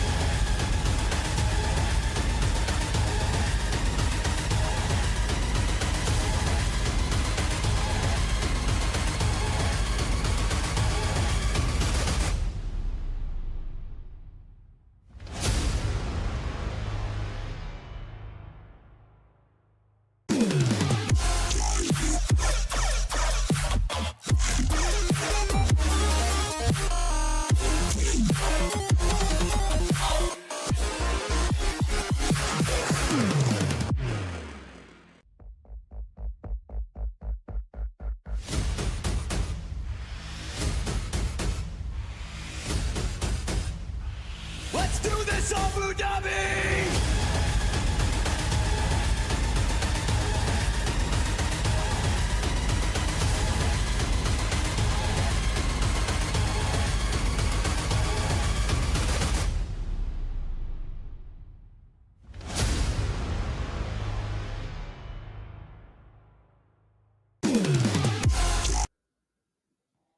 All right, and honestly, I'm pretty excited to see what is going to be happening on that highlight reel. Welcome back, everybody, to Arena Esports. Also, gotta say shout out to our special partners, our strategic partners, AP, to be able to be here. And of course, you can't do anything on broadcast without a broadcast partner. So shout out as well to Playtonia. But Miwa, are we ready to see some highlights here today? I'm ready to see some highlights. I'm ready to see where this game went big and where this game almost fell apart. Well, actually kind of did fall apart for Gamax with some of those early plays. As now, here is, I think, one of the earlier, like, was this the triple kill? This is the triple kill for Troll, yeah. The 180. Yeah, no, this is I think what we said was one of the biggest areas that this game started to fall apart with. It's such a nice comeback, being able to stay alive for just so long, getting that double, and then later TP. This does turn into a triple. It was so good as well, and you can tell this is where Gamax overextended a bit. Team Random really learning from it, and beautiful play.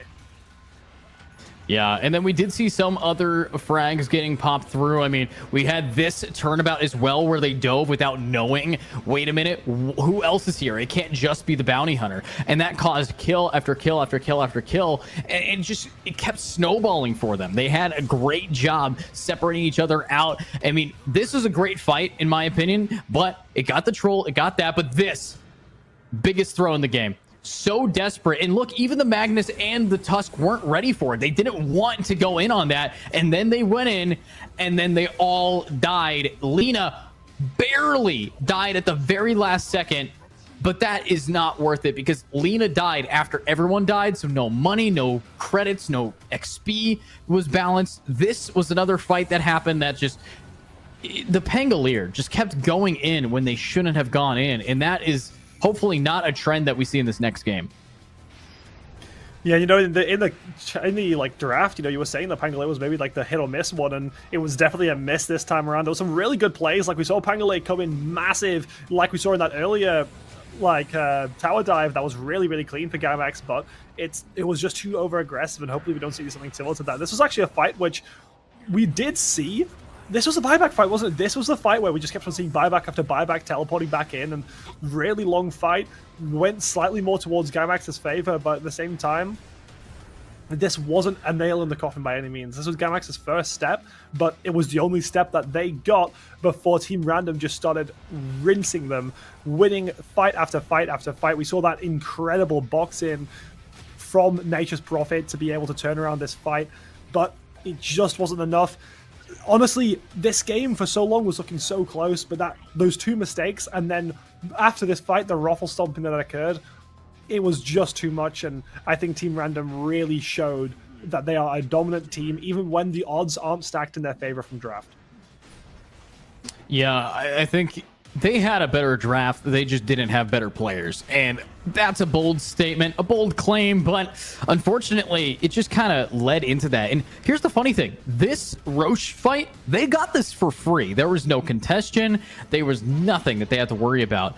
However, you compare that over to, you know, how the next few fights were going. This is the fight that the game ended right here, because they didn't have any ultimate, and once, like every single team fight, this Grimstroke got a perfect ultimate. No way did they shut down their supports. They never focused the supports. They went headstrong right into a lot of these players, and it was unfortunate. So then they went into the fight that I think you'll remember me saying shouldn't have been taken. It was just, how many moments do you, like, look at how late that was. Their Phoenix had been dead for 3 seconds before they even got the stun off. It's just, I've watched a lot of Dota. I've played a lot of Dota. And this is, in my opinion, one of the worst showings that I have seen from a high MMR team in a long time. I can't condone it. Yeah, I mean, maybe we're going to see a turnaround. Maybe Gamax just had a few of those key mistakes which caused them to lose. Maybe at the same time, this could have just been random playing incredibly well. I think there's still hope. I think we could still see a game 3, but I mean, what kind of changes do you think to the draft we might see going into the next game before we just take a look at the scoreboard? Well, when we look at this previous draft, I think drop the Pangolier. Yeah, the Pangolier did fine for getting kills. Maybe if you're going to have a player on Tusk, don't take fights without the Tusk initiating. Pangolier kept going in and being the start of fights for no reason. Let your initiators do that. You have a Magnus and a Tusk, and yet you're having a Pango jump in first. I think Pango comes in near the end to do the, cherry on top damage, the slows after the stuns have already come out. It's really, if you are going to change anything, it's change how you approach what your team comp is. They didn't respect what the other team was, and that just punished them. I mean, Pango was the only guy getting farm at for most of it. Tusk 29 last hits, got less last hits than a Phoenix. It's just not ideal. So here's what I would want. Miwa, I want a better support pick. I want something that's guaranteed single target stuns that isn't off the back of having to be close quarters. That's going to be your Shadow Shamans. That's going to be your Grimstrokes. That might be, your AAs if necessary, depending on what they pick. It's going to be interesting. But let's jump into game number 2 here, as I believe Picks and Bans is underway. Yeah, and we're seeing the Invoker taken away already from the get-go, which is sad. I was still hoping to see it one more time. We've swapped sides now. We've got... I mean... It's similar bans so far. We saw both Invoker and I'm not going to be able to get the name, but we saw these two bans picked away from Gamax in game 1, and Chaos Knight was also a ban that Team Random wanted to take away. So I think we might see a very similar ban phase, and I'm not sure if that's going to be the same for the pick phase, as reserve time being ate up for the bans already.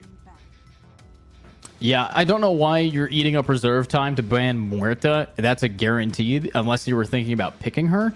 I mean, she's really strong, yes, but I can get the ban. Now, I want to see who's going to get banned here, because nothing has changed for Gamax Esports. Ban a troll. Ban somebody who you can't shut down, or at least I better see some counter picks against the troll. Obviously, first pick is going to be handing over to Random.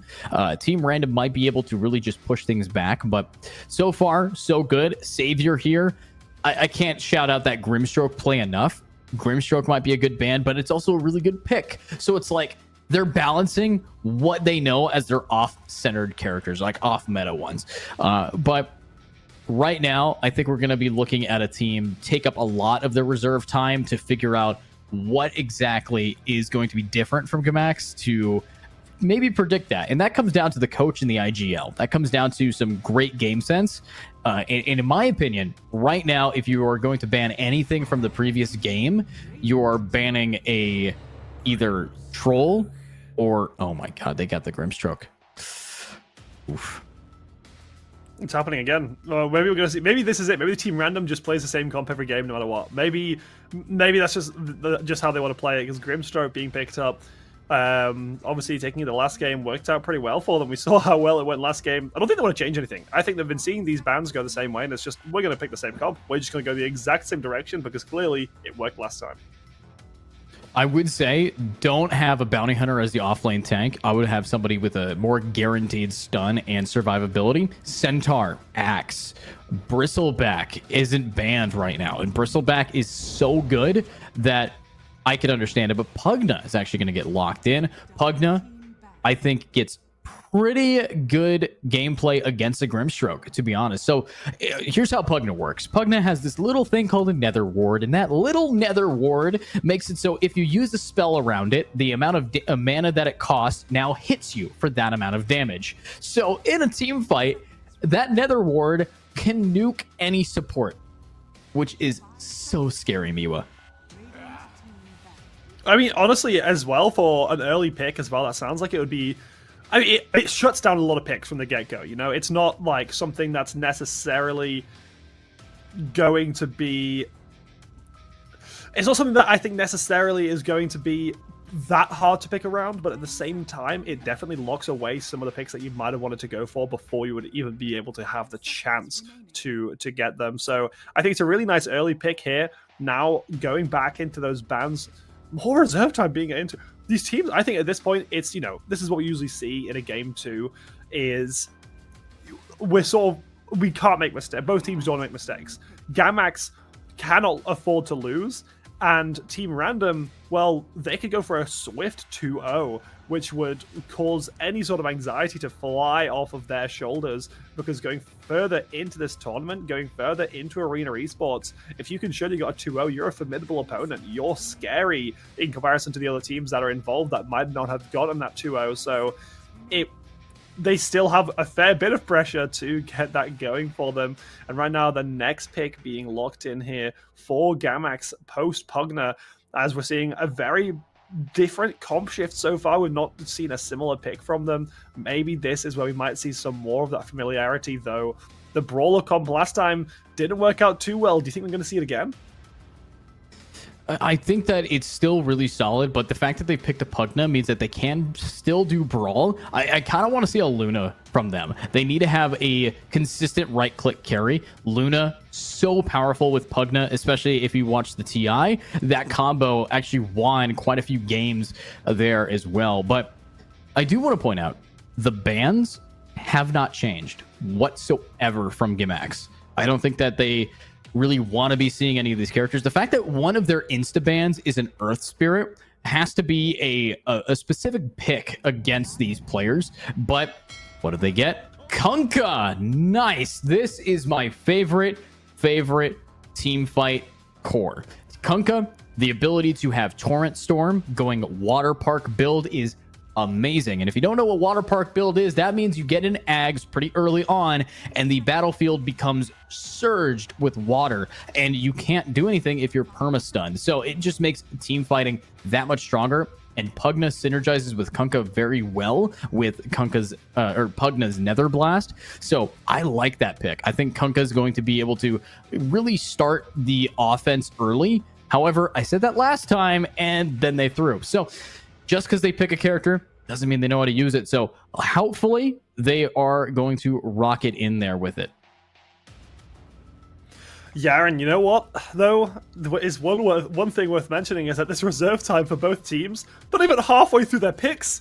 We're down to less than 30 seconds for Gamax, and right now eating through it as well for Team Random, meaning that these last picks, last time we saw them take a fair bit of time on their 5th picks, but this time, they're not really going to have much time to be able to go through that, as I think this switch around from Gamax has maybe left Team Random in a little bit of a confusing spot here, not sure what to pick up, but they are going to lock in the Magnus, so maybe switching it around, maybe this time we're actually going to see Random go on the aggressive. Yeah, I mean, the fact is, taking Magnus is not only a pick for your team, it's a ban for the other. They can't get Magnus anymore. And the way that Magnus was playing, you know, maybe you should have let him have it. But real talk, though, we should be seeing another Nature's Prophet here, and we will be seeing another Nature's. Getting that pulled up for a combination meal of being able to just go for the ganks. We can expect the same-ish team composition. You know, another character that I think they would want to pick up now that they have an actual offlane tank is probably a mid that can contest with Pugna or Kunkka. I would want a mid like, I would know. Tinker is really strong against this team comp, except Pugna kind of counters it, so maybe not a Tinker. Maybe we see something more of a brawl style mid, maybe a Dragon Knight as another option to get even tankier, as their team already has a bunch of mobility. Something that doesn't really use that much mana, yet does a ton of damage. You can also, you know, maybe they go for the Pangolier pick and show this team how to use it. But looks like we are seeing a Spectre as the safe lane carry. That is going to need a immediate and swift response, because Spectre, unfortunately, doesn't have a lot of shutdowns outside of items. Spectre's actually a pick that I've not seen yet. It's like surprisingly not the... I don't know, I've not seen much of Spectre, I think, at all, really. Like, across the games that I've watched, across bands and stuff like that, it's still not seen someone that I've seen too much of. But Lich is definitely one that I have seen, and is also a bit of an exciting pick. Nature's Prophet, like you were saying, being picked up for Dire Side Team Random, which performed so well for them last game. This time around, probably seeing a very similar story, because those rotations were generally on point, but now we're going to have to be getting through those really quick picks because reserve time is not there, and Lifestealer being picked up. Wow. Thank the gods, this is what I wanted to see. Lifestealer is one of the few characters that just by existing counters a Spectre in a 1v1 brawl. Spectre is a very tanky core, being able to get a lot of HP. Lifestealer does better against people that have more HP. Lifestealer doesn't do good against a PA, but against the Spectre, as long as we see maybe Nature's or Magnus going for a Silver Edge, this Spectre is going to get melted by Lifestealer. And you compare that over to, you know, the Pugna and Lich. I like the fact that they are going for counter picks here, even with so little reserve time. And talking about little reserve time, 7 seconds left to get your final pick in. You have to find something that can counter a Lifestealer. That would be somebody with a bash through BKB. That'd be somebody with a stun through spell immunity. And there's not a lot of those as an option, especially since Magnus was picked. That's one that does get taken. And Tidehunter getting banned here, you know, makes sense. They don't want to give Tide to the Magnus. That's a big combo. But I don't think that they're going to be picking anything too crazy for the side of Team Random. Miwa, I'm thinking that they're going to be picking somebody with a lot of mobility, somebody who has a base blink, and maybe a Queen of Pain. Honestly, a Queen of Pain could be a pretty solid pick in my opinion, but never mind. They actually banned Queen of Pain. I'm tripping up. So maybe not Queen, but looking at their final ban, they have to think about this carefully. Who would be the best agent or hero against their LS, maybe against their Grimstroke? I would say ban a Silencer. Silencer against this team completely just murks a lot of them. I mean, if Lifestealer gets hit, oh, TA, that's a good ban. So no Silencer ban. Yeah, I mean, we could still see it pick through here, as now 6 and 5 seconds of time left on the clock to lock in these bans from the reserve time. So really leaving it down to the wire for both of these sides. Still very excited to see Lifestealer in this game, but these are the picks that usually round out the comp. This is what we're expecting, and the final pick locked in. This is actually what I was going to say. I wanted Pudge so badly. I was like, oh, but I've never seen Pudge picked or banned. Surely they're not going to pick it, but this is my favorite hero. Pudge, what a beautiful pick. And not only is Pudge your favorite hero, it is Dota's favorite hero. Pudge has been picked more than any other character in the game. Pudge in any ranked match, on average in your Pugs, has a 50% ban rate. It is insane how much Pug gets picked. And oh my god, Enigma to combo in for the final offlane core. But Pudge's Enigma. And this is going to be so interesting. The fact that they have a Pudge, a Magnus, and a Lifestealer means they have a ton of HP right now. So let's see if they are going to be able to rock it. If you don't know me, when I used to play the game pro, I was a Pudge one trick pause 4. This is going to be very interesting to see how it is going to work out for them. But I need to see some insanely clean hooks. All right, I have over 1,000 games played on Pudge with about a 67% win rate. I need to see the best Pudge gameplay in all of Dota right now. This guy better rival Dendi. But with the Pudge pick, how does that fit into the overall theme? It counters Pugna. Kunkka is a hard counter to Pudge. Pudge hard counters Enigma. Lich, I think, is going to be balanced, but this is a relatively balanced team. I think that either side has a chance at winning it. It's all about how they play, though. And if they don't succeed very well, then we're going to feel it early into this game. Yeah, and now finally getting into this game after what felt like the longest draft ever, with both teams eating up almost all of their reserve times. Instantly into a pause. I mean, this is just how esports goes. With so much hype, so much excitement, and instantly applause going to the start of the game. But I mean, are we going to see more of that early game sort of aggression that we almost saw in game 1 from Gamax at the start? Or do you think it's going to be a bit of a just safer, looking to get a few runes each, nothing too crazy? Right now, because they've already smoked up, they want to start going for these kills. If the way that Pudge works is every time Pudge gets a kill, you get yourself a flesh heap with retroactivity to it. So you can get a hook or a rot at level 1, and if you get a kill, you still get the benefit of a flesh heap later into the game. And the faster you build flesh heaps, the less opportunity these guys are going to have to getting you shut down. The best I've ever seen a Pudge was at 8,000 HP at the 45-minute mark. Now, 8,000 HP on a Pudge can get melted pretty quick when you have a Spectre.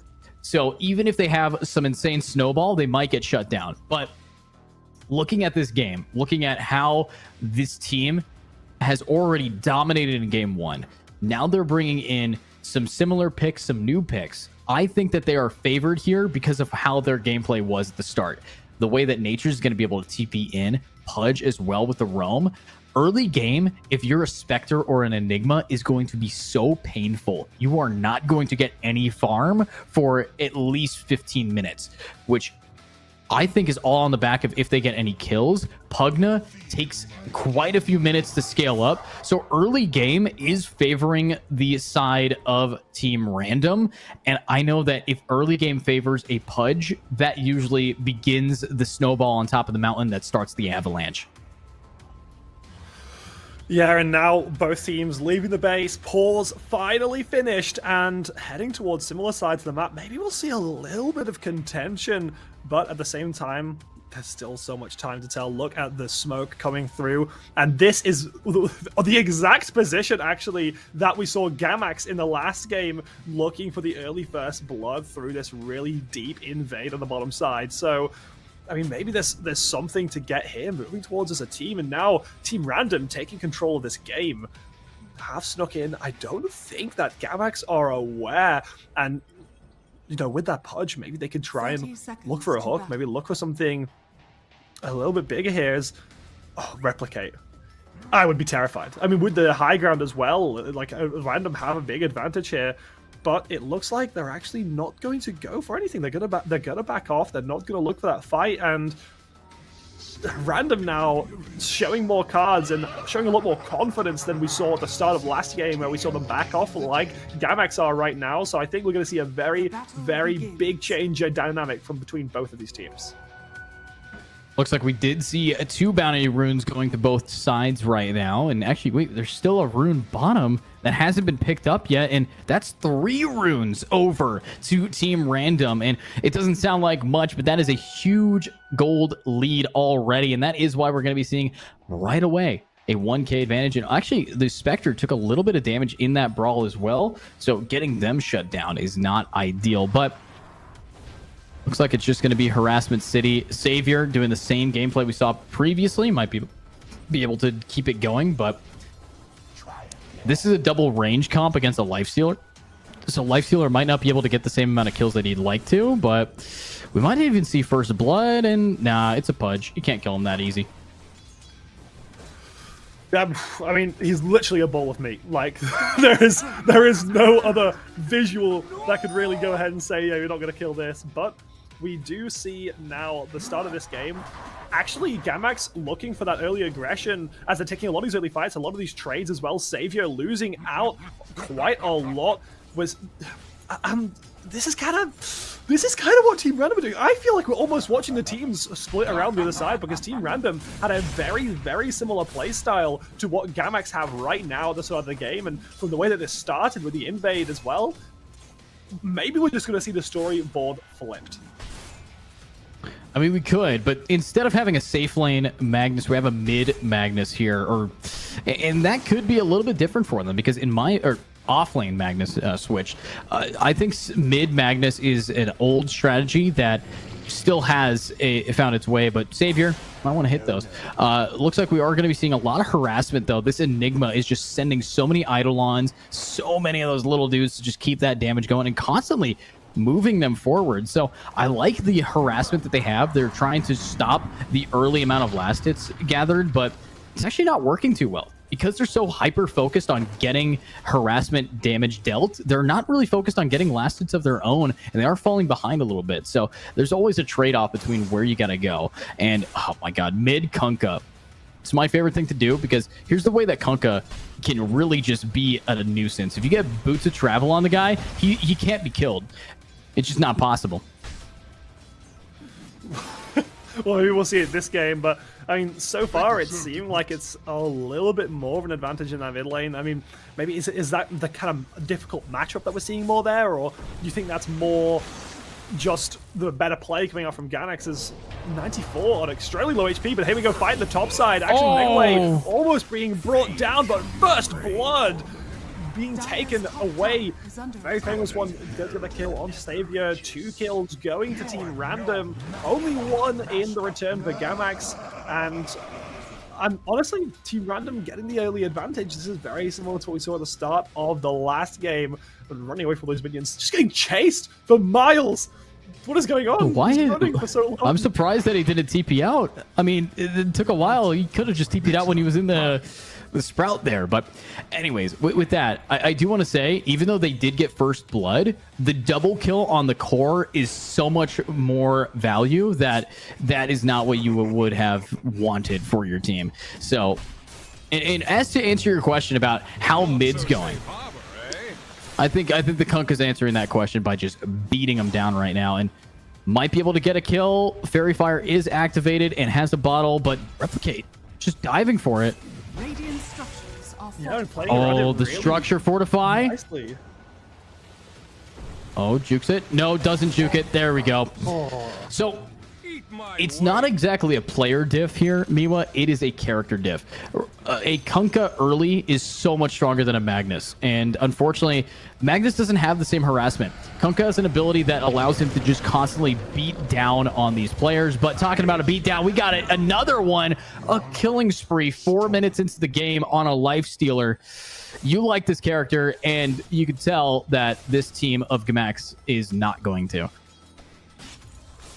Yeah, no, it's definitely one of the I suppose it's definitely going to be interesting. I think that, I don't want to be sound mean, but it's definitely going to be interesting. We saw what Lifesteal was able to do in the first game. Team versus Team Crown was incredibly big in terms of the Lifestealer play in the second game, I think it was, or maybe it was the first game, but either way, getting a lot of those early kills snowballed out of control and was almost as unkillable as Troll Warlord like we saw in the last game. And, you know, maybe we're going to see a similar one to this time now becoming Night, and it looks like as the sun sets, Lifestealer going for another engage, trying to turn it into a kill, waits for the immortality to wear off, getting yet another kill. They do trade off on the side, but I'm just saying, I much prefer that kill as a Lifestealer. Yeah, Lifestealer on a dominating killing spree, but wait a minute. Bottom, middle, just got a good pick down. That's perfect. I mean, getting the Pudge killed, that is who you want to shut down early here if you can't shut down the Lifestealer. Obviously, I don't think they have what's in it to take it, but look at mid. Every time Kunkka has their Tidebringer up, they take out 120 HP of this Magnus, but you might want to start ganking Kunkka because this is going to be yet another kill here. And 3, 2, 1. There it is. And that is the round. Beautiful job. Lame is just mega kill. 5 kills now in a row. No shutdown. Almost has an armlet of Morrigan. And I think he even gets out of here. No one dying, but there's Kunkka. Finally decides to gank with the power rune. And it's too late, buddy. Or is it? I'm marginally terrified. Lifestealer just gets kill after kill after kill and is just farming up gold at the moment. And Kunkka coming in here to try and do something. Savior being forced to back away, but it's actually now turning it back around. The stun comes through. Kunkka getting the kill, trying to bring that gold back a little bit closer, because right now, gold is still very, very close, but I do think that the gold is in better places on Team Random, especially with that Lifestealer. Yeah, I mean, Lifestealer is doing a great job. It doesn't really have that many last hits, but who needs the last hits when every minute so far you've gotten a kill? I mean, just perfect. And the funny thing is, all 5 kills in the game right now for the side of Team Random are all on one player, that Lifestealer, who hasn't been shut down. Now, 94, this player is close to power treads, has the bottle to keep themselves alive. We do see Wisdom Runes getting picked up to try to balance out the economy of their XP, but I need to see this Pudge start getting some picks. I mean, obviously, they're the off lane. They're going for Vanguard. They're going to tank, but if they don't kill this Spectre, the Spectre is going to be a real problem at the 10-minute mark once they get their ultimate and they can start TPing around, getting the finishing blows on some players. Because it's like a Zeus ultimate. You just get to finish off where your team starts, and that's when the Spectre starts to snowball. So not exactly at the 7-minute mark, not exactly at the 2-minute mark like Lifestealer, but if a Spectre gets that ultimate, they start getting kills, and that's terrifying.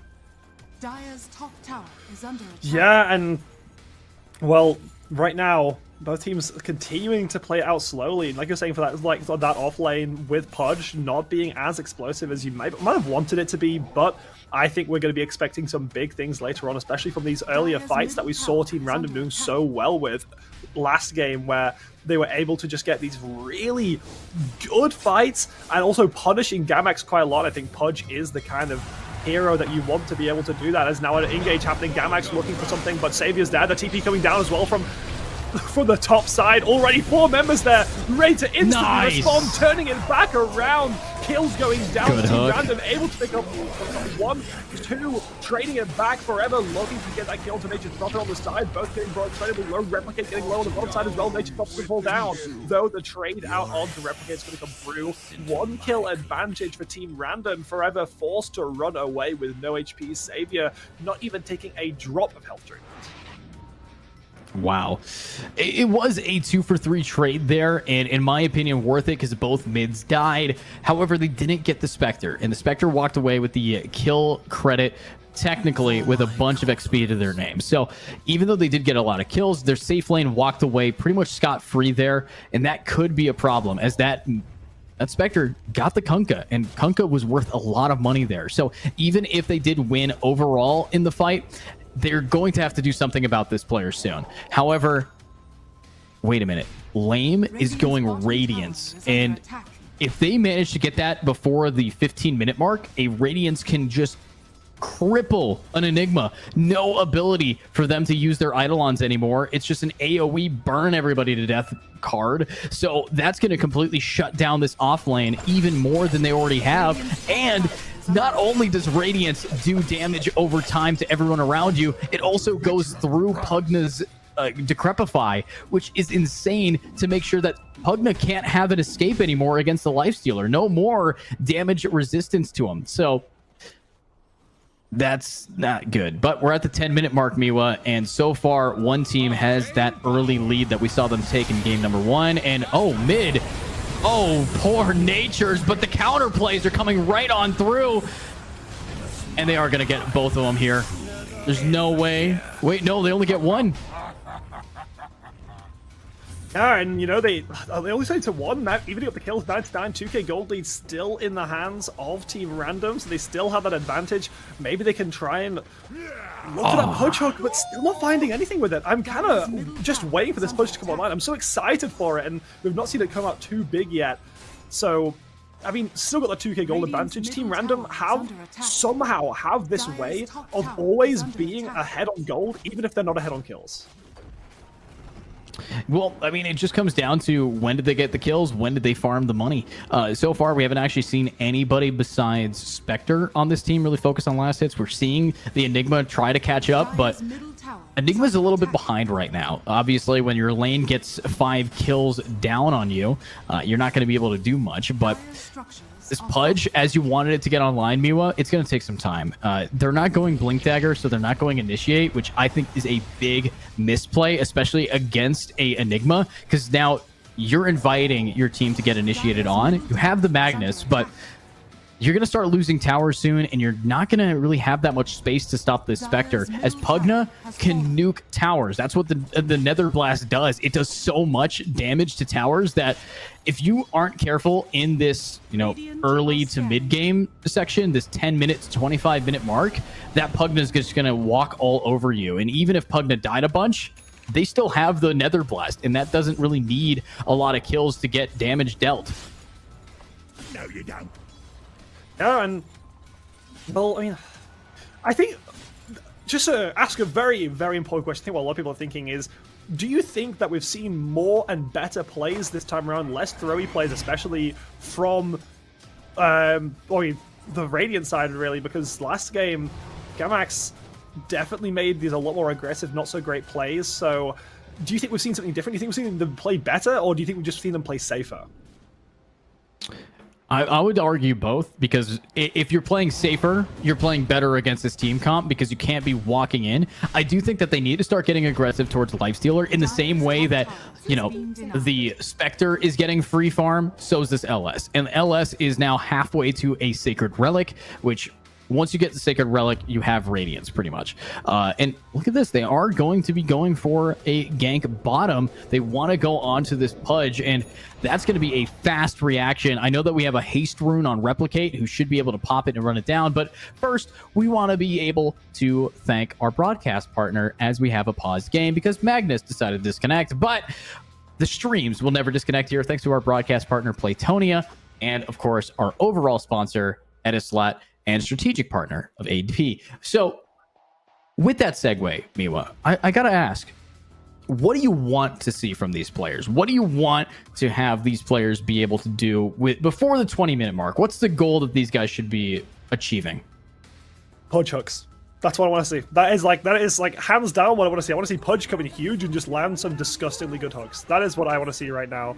But honestly, when we actually look at it from both sides, I want to see Gamax try and push a little bit harder, because I think Gamax had some insane plays, like we saw in the tower dive last game, where they were able to get a really nice advantage, really able to coordinate some fantastic plays. I think the confidence that they've lost going into this game has really affected their likelihood to go for some of these plays, and it's kind of sad to see because they have so much potential. So I just want to see more of that coordination, more bigger plays from them, and just trying to find that sweet spot. And this is exactly what I'm talking about, with a huge pick using the smoke to get there. Forever gets a big engage, turning around Hexed, trying to get away. Savior coming in to try and be the savior, but is it going to be enough? It's going to fall down 2, and they're able to turn it into 3. Forever getting the killing spree, and now Gamax doing exactly what I wanted them to do, picking up 4 kills and giving themselves a huge push in this game.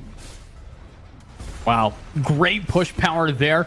Obviously, I think that we need to talk about 94 and their position in mid. This Magnus has been a little bit diffed when it comes to the farm. They're right now barely above the supports when it comes to how much money they've been able to generate, but lame. Sees Forever there, knows that if they go in, they're going to have a bad time. And actually, no way. Lame's going to be able to steal the Wisdom Rune from them. That is perfect. Obviously, their Wisdom Rune gets taken over by Bottom, and Bottom is getting taken over again and again and again. And there we have it. Lame now TPing in for a fight, but that is a 1v4. You have your team with you, but they are low. They can't go back in. We need to see a Pudge hook here. Get him out. Come on, Pudge. You got to be quicker than that. That is a Pugna escaping for free, but Replicate isn't going to be able to live up to that standard as well. But wait a minute. Lame, this could be the end of you. Forever is ganking, and you are stuck. All of the ultimates got hit by a 300-second cooldown, and everybody is now happy. They have taken out the cores. This is the turnabout. And, oh, Magnus, you're coming right back. Yeah, and you know what? Out of nowhere, Gamax having the first time ever in this series a gold lead. 2,000 gold in hands of Gamax, and this is actually going to be interesting because we've not seen Gamax in this position. We've not seen Gamax ahead just yet, so this will be interesting to see, especially how Gamax are going to do with a lead. We've not seen them play off a lead yet, so I'd be really, really interested to see if that's going to change how they play, if they're maybe going to be playing more aggressive, and so far, it does sort of look like that a little bit, so I mean, we'll just have to wait and see. So what do you think is going to happen throughout here? Now we've got this lead in Gamax. Do we still think that Team Random have that scaling option, or still got a lot more left in them? Because right now, Gamax seem to be running the board. Pudge is a character that always has the ability to scale, but we are 5 in, 9 kills on the board, and Pudge has 3 flesh heaps. this is not the scaling that you want to be watching, because not only is the Pudge, the offlane, the tank, the squishiest character in the game when it comes to how the lack of survivability, he doesn't have a blink dagger for escape. He doesn't have a really anything to keep him alive right now. And you compare that over Lifestealer, close to getting farm. So to answer your question, Miwa, this team does scale into the late game, but not nearly as heavy as a Spectre and an Enigma. And that is just kind of where it's going to end if they can't turn it around now. If they don't build back up in the next maybe 3 minutes here, they're just going to die.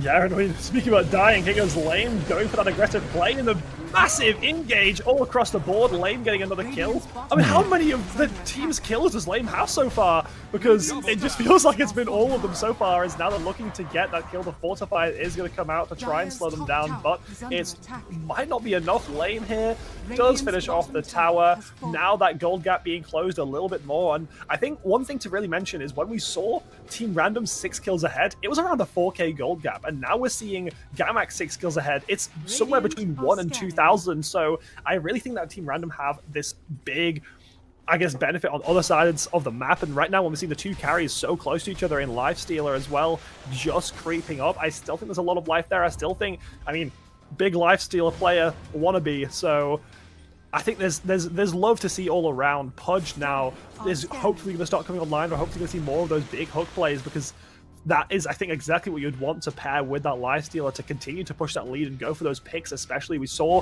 how well Team Random could work off the picks, and hopefully we'll see it a little bit more.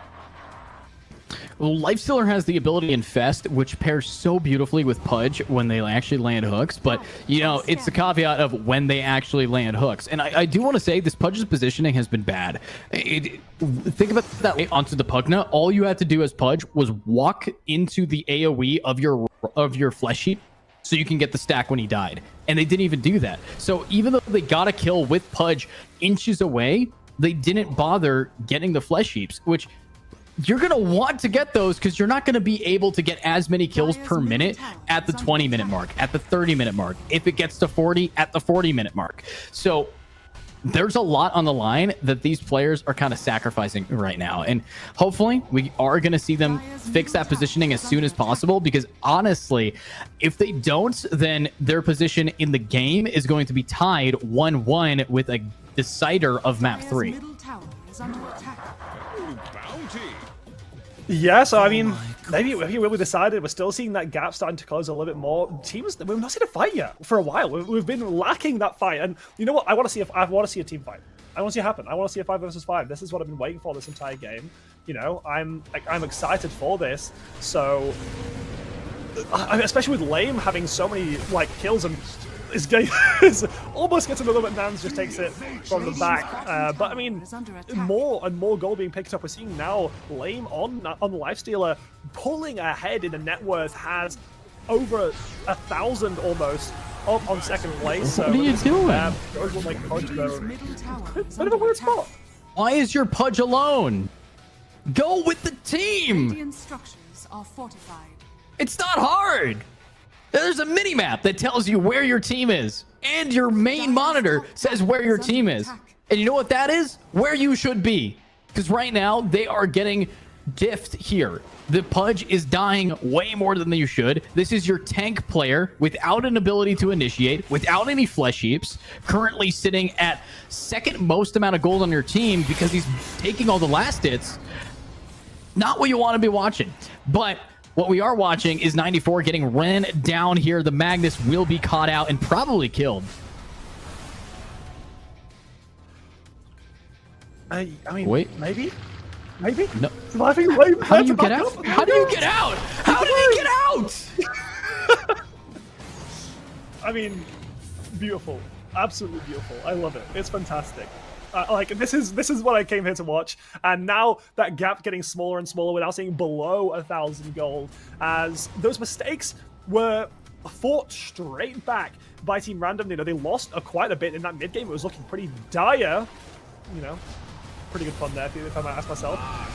But they're definitely turning it around, and now Lame looking to turn it into these kills. So there are able to pick up one. Team Random getting that opening for the start of the fight is going to be huge, but Lame caught off in a really bad spot here, as now it looks like 94 from the top trying to turn it back around. Lame just surviving on by a hair, but does get taken down. A 2-for-2 trade from both sides. Definitely in the favor of Gamax, with Lame being such an important target. Yeah, and now they are in it to win it. I love what we've seen from the side of Gamax. They've really turned it around. The fact that they just got Lifestealer killed there, huge. I mean, Lifestealer will be, I believe, having that Radiance now, a big threat during team fights, because now just anyone around them will get hit. But if you're talking about one player getting a Radiance, you can't stop to talk about another. That's right, we have another Radiance on the board. It's going to be in the hands of Spectre here, and a Spectre Radiance hasn't really been meta for a little bit of time. Usually it's been, I think, back sat for a, you know, Diffusal Blade, always, in my opinion, a great option. Blade Mail, Diffusal Blade, maybe even rocking in with a Spirit Vessel has been kind of it, but they want all of the damage, and especially against a pushing team composition like a Nature's, it does help to clear out a lot of those treants, so it makes sense that they are going to be pulling it out. But rest in peace, that is another player caught out, and I just love that this Enigma doesn't really need to save their ultimate for a team fight when they could just be like, oh, is that their core? Not anymore. And there it is. Savior's going to die as well. And yeah, this team that had a horrible game one completely shut this game in their favor early on. Yeah, this is what I was saying earlier about we could see a game 3, and this is the Gamax we want to see. And as soon as I said I want to see Gamax taking all these fights, grouping up a little bit better and getting those good initiations, they found the balance. They found the middle ground, which they needed to get, like, in game 1. And this is, I think, what they were trying to hone in on a little bit. They overplayed a little bit, they overstayed, they overpushed in a lot of different areas. And I think now, with the, I guess, turnaround, with these better plays, I think overall we're going to see Gamax start to take a lead not only in this game, but the series, because finding their footing on a team that is this confident is exactly what they needed. And I'm really glad that the game one, the game one, didn't hit their mentality as much as I thought it would, because they're coming back in full force, and they're coming back so powerful in these games that I think we're still yet to see so much from this team, and especially throughout the rest of this tournament. So very, very exciting. But right now, that net worth finally swinging back around, Lifestealer falling down a little bit, that team fight. Losing Lifestealer meant that there was a lot of gold being missed across the map, so the 4K advantage, biggest advantage Gamax has had, and maybe they can start turning it into more. Yeah, I mean, we aren't seeing the same steamroll that we saw from the side of Team Random, but this is... Okay, good, canceled, didn't actually hit it, but they are going to get countered on. Pugna's just jumping right on in. Pudge will be able to miss yet another hook. Don't want to see those land. That's not good, but that is going to be a kill and a flesh heap over. Good stuff. The Pugna TPing in to try to back him up, instead just feeds, and it looks like we're going to keep that streak going. This is another player that will have some issues, but Replicate is just so tanky, but that is what a Lifestealer wants with a double kill. Another flesh heap. Get them all. Get them more. Another big ultimate. The Infest is there, and there's another, but wait, where is this? The triple kill might be finished. All you have to do is find forever, and that's it. Beautiful ultimate there, slammed down to finish the job, stopped the wicked sick kill streak, and there is a team fight that has brought these teams ever so close. And finally, we're seeing some flesh heaps on the board. We're seeing some players start getting these picks. So Miwa, I am happy that the game is starting to get a little bit narrower, closer on the board. Yeah, and this was the turnaround that Random needed, and especially this is the most pivotal part, in my opinion, about not even just Dota, but esports as a whole, is finding that turnaround when you need it. There's so many teams that wait too long. There's so many teams that play out far too long before they get able to get these turnarounds. There's far too many people and teams that get these huge fights, but so much later to the point where it doesn't matter. And Team Random have found this turnaround exactly where it matters, exactly where they needed to find it. Any later, it would have been still very, very close to GG. So to have Team Random now finally back in control and actually have a lead in this game again is monumental. The net worth flipping over once more, being such a back and forth game, but Lame look at it go. This is a very similar time to what we saw for the Troll Warlord, except it just seems like Gamax had a lot more structure going into it, and therefore it hasn't come online too quickly. But now Lame's here to show them why they should be so scared of that single carry, because it is huge. Yeah, I mean, this is some scary type of gameplay, but wait a minute, we're seeing a Pugna just suck the life out of a Roche. Might be able to keep it going. I don't think that anything the Dire can do will touch this point. And we are going to see a scan come out, but it's not going to actually be in the right spot of things. However, if the Spectre does pick up this Aegis, that is a free chance to re-hit together. And I think this is where they're going to try to finish off any tier 2s. They're just going to go top and bottom, get this ready for a mega push. I mean, it is a little bit late for a Roshan, as it's the first Roche. 26 minutes in, they've been hyper focused on just getting these kills. However, Lifestealer, he's got Silver Edge. He has the ability to just completely shut it down. Great hook coming out from the Pudge. We always love to see it, but another ultimate will shut this down. And yeah, that Enigma does not like the Lifestealer. I mean, are we seeing Lifestealer fall down that 2-0 trade?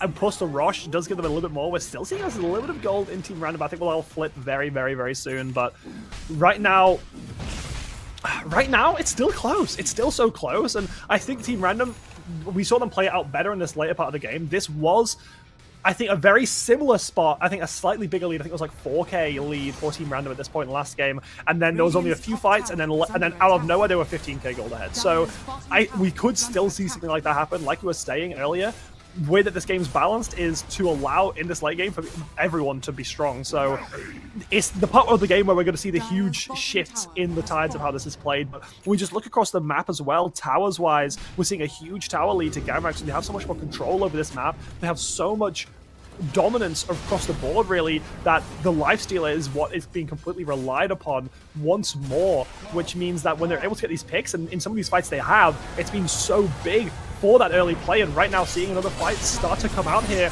as the engage coming in from Pudge isn't able to do too much. Lifestealer isn't there for the start of the fight. We do see kills now, 2 coming out, falling down from Team Random. Lane's finally there, but it's too little too late, as now Savior's going to fall down 2-3 kills, going to... Oh, it's just going all over the place. Radiant taking control of the game now. Only 2 players left. The turnaround tries to happen. Lame's there too. They are able to turn it into 1. Maybe they can turn it into more here. It's actually coming in big. Lame trying to find some more kills. Replicate taking quite a lot of tower damage. Not the kill from the Fudge are trying to happen. Stone's going to come through, but it's not going to be enough. Lame's able to come in. Takes out 1 more. Lame trying to turn it into further. Closing out the fight, and it's able to claw back just a bit of gold and a bit of turnaround to be able to allow Team Random to contest this game further. What a turnaround.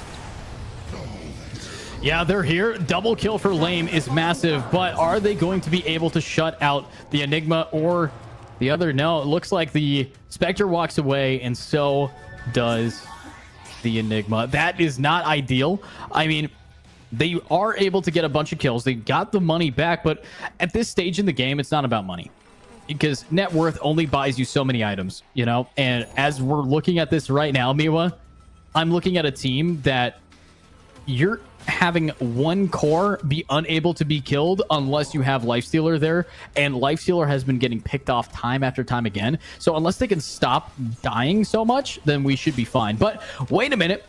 Here's a new development. The Pudge has managed to buy a Blink Dagger. Finally, we have some good initiation, and there it is. They actually catch out the Spectre off guard in the off lane, and that is perfect to set them up. Now it is where the real comeback starts. If you can take out that Spectre consistently, you should be fine. Lame currently at the max cash. This game ain't anything close to being done, as we still have all tier 3s up and even a tier 2. Yeah, and well, they've got this lead. They've got the 3K gold lead. This is, I think, the biggest we've seen in the last maybe 20 minutes right now for Team Random. So they've got this turnaround. They have the game in their hands. But like you were saying, we just can't see Lame die. Lame has been so important in this game. And every fight where Lame's lived, it's been a win for Team Random. And the fights where they've lost it and they've almost lost a game off this has been fights where Lame gets picked off at the start, stun locked, and taken away to the next generation of players because Gamax just seem on top of the game this time. But now with the 5k gold lead being hit, this is where, like I said, we saw Team Random really taking it home at this point in the game last time around. And yes, they might be a little bit further behind than where they were last game, but they're still dominant. Still a 5k gold lead, still a lot to go off, and one more good fight could put them in a position to win the game. And they might be able to catch it off guard here. Enigma, though, does have Black Hole up, and I think they moved over a Gem of True Sight, so they're not going to be as susceptible to that Lifestealer as they were before. So with everybody getting ganked, we are going to be spawning some players just looking around. I love how every time there's a smoke gank, both teams do it. It's like, it proves that both teams know when is an appropriate time to use a gank like this. So, and that they're both at the same level here, but with the game sense telling them what to do, let's see if they have common sense to know, wait a minute, we're getting ganked. Let's take a T2. We just got all of our outposts captured, and they should be able to grab this tier 2 before they get back, but their lanes are cut. They don't have a lot of options here, and they should be able to grab a tower and TP back almost ASAP, because if they don't, then they will be losing a tier 3. Radiant's bottom tower has fallen.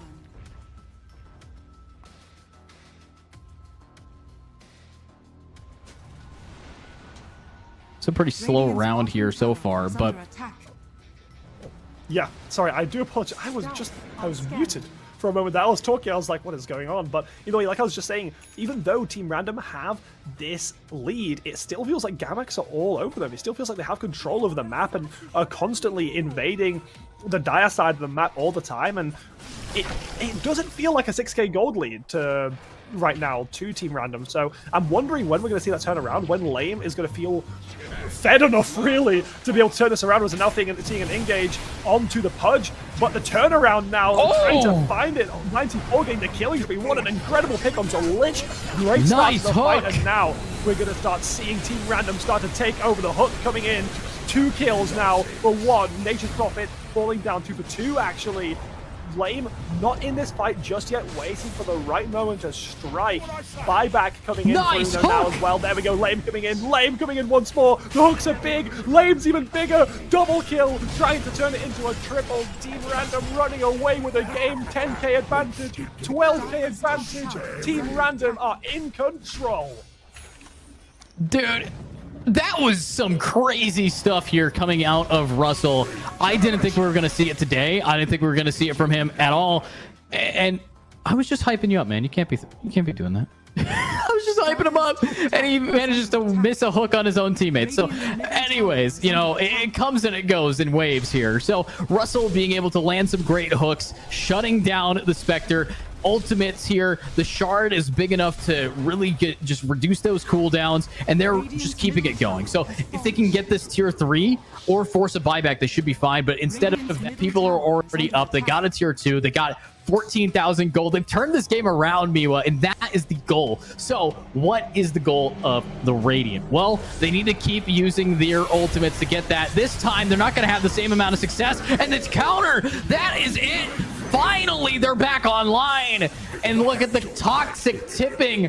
Oh, Megaway not going to be happy about that. The BM of sending someone 50 coins to say, hey, keep the change after you chump them is insane, and that is what we wanted to watch. Finally, I gotta say it, Pudge, you got a Blink Dagger. Wish you did it a long time ago, and you started doing things with it. So, good stuff. Happy that they're finally turning this game around. At least I'm happy that the Pudge is online, but I want to see a little bit more from Gamax. They have a lot to turn it around, but they're going to have to work slow and steady if they want to just chip away at that net worth disadvantage. Yeah, and look at that, 18k gold. This is what we saw happen last game. Team Random, out of nowhere, went from kind of even 18,000 gold 5 minutes later. So this, I mean, this is late game Dota, I suppose, and this is also late game Team Random because they just know how to play it. They just know when to engage. They know how to play around the map, and these hooks out of nowhere have become big. all game we've been waiting. All game we've been waiting for these hooks. We've been saying how it's going to be so impactful. It never happened, and then finally we are able to see hooks come through, and it is the best fight of the game for Team Random, putting them in such a beautiful spot. And honestly, I think at this point, there is no such thing as a game 3 here, I think, anymore, with such a big lead. And look at that turnaround! 94 with a huge stun. Pudge is there to back up lane, trying to come into the back line, but he doesn't even need to. The turnaround is so big, the double kill. Buybacks are going to happen here, otherwise there's no way that we're going to Garam makes the rest of the game. This is it. This is what we need to see. This is the Team Random we saw in Game 1, and now they are taking over the game and taking these barracks.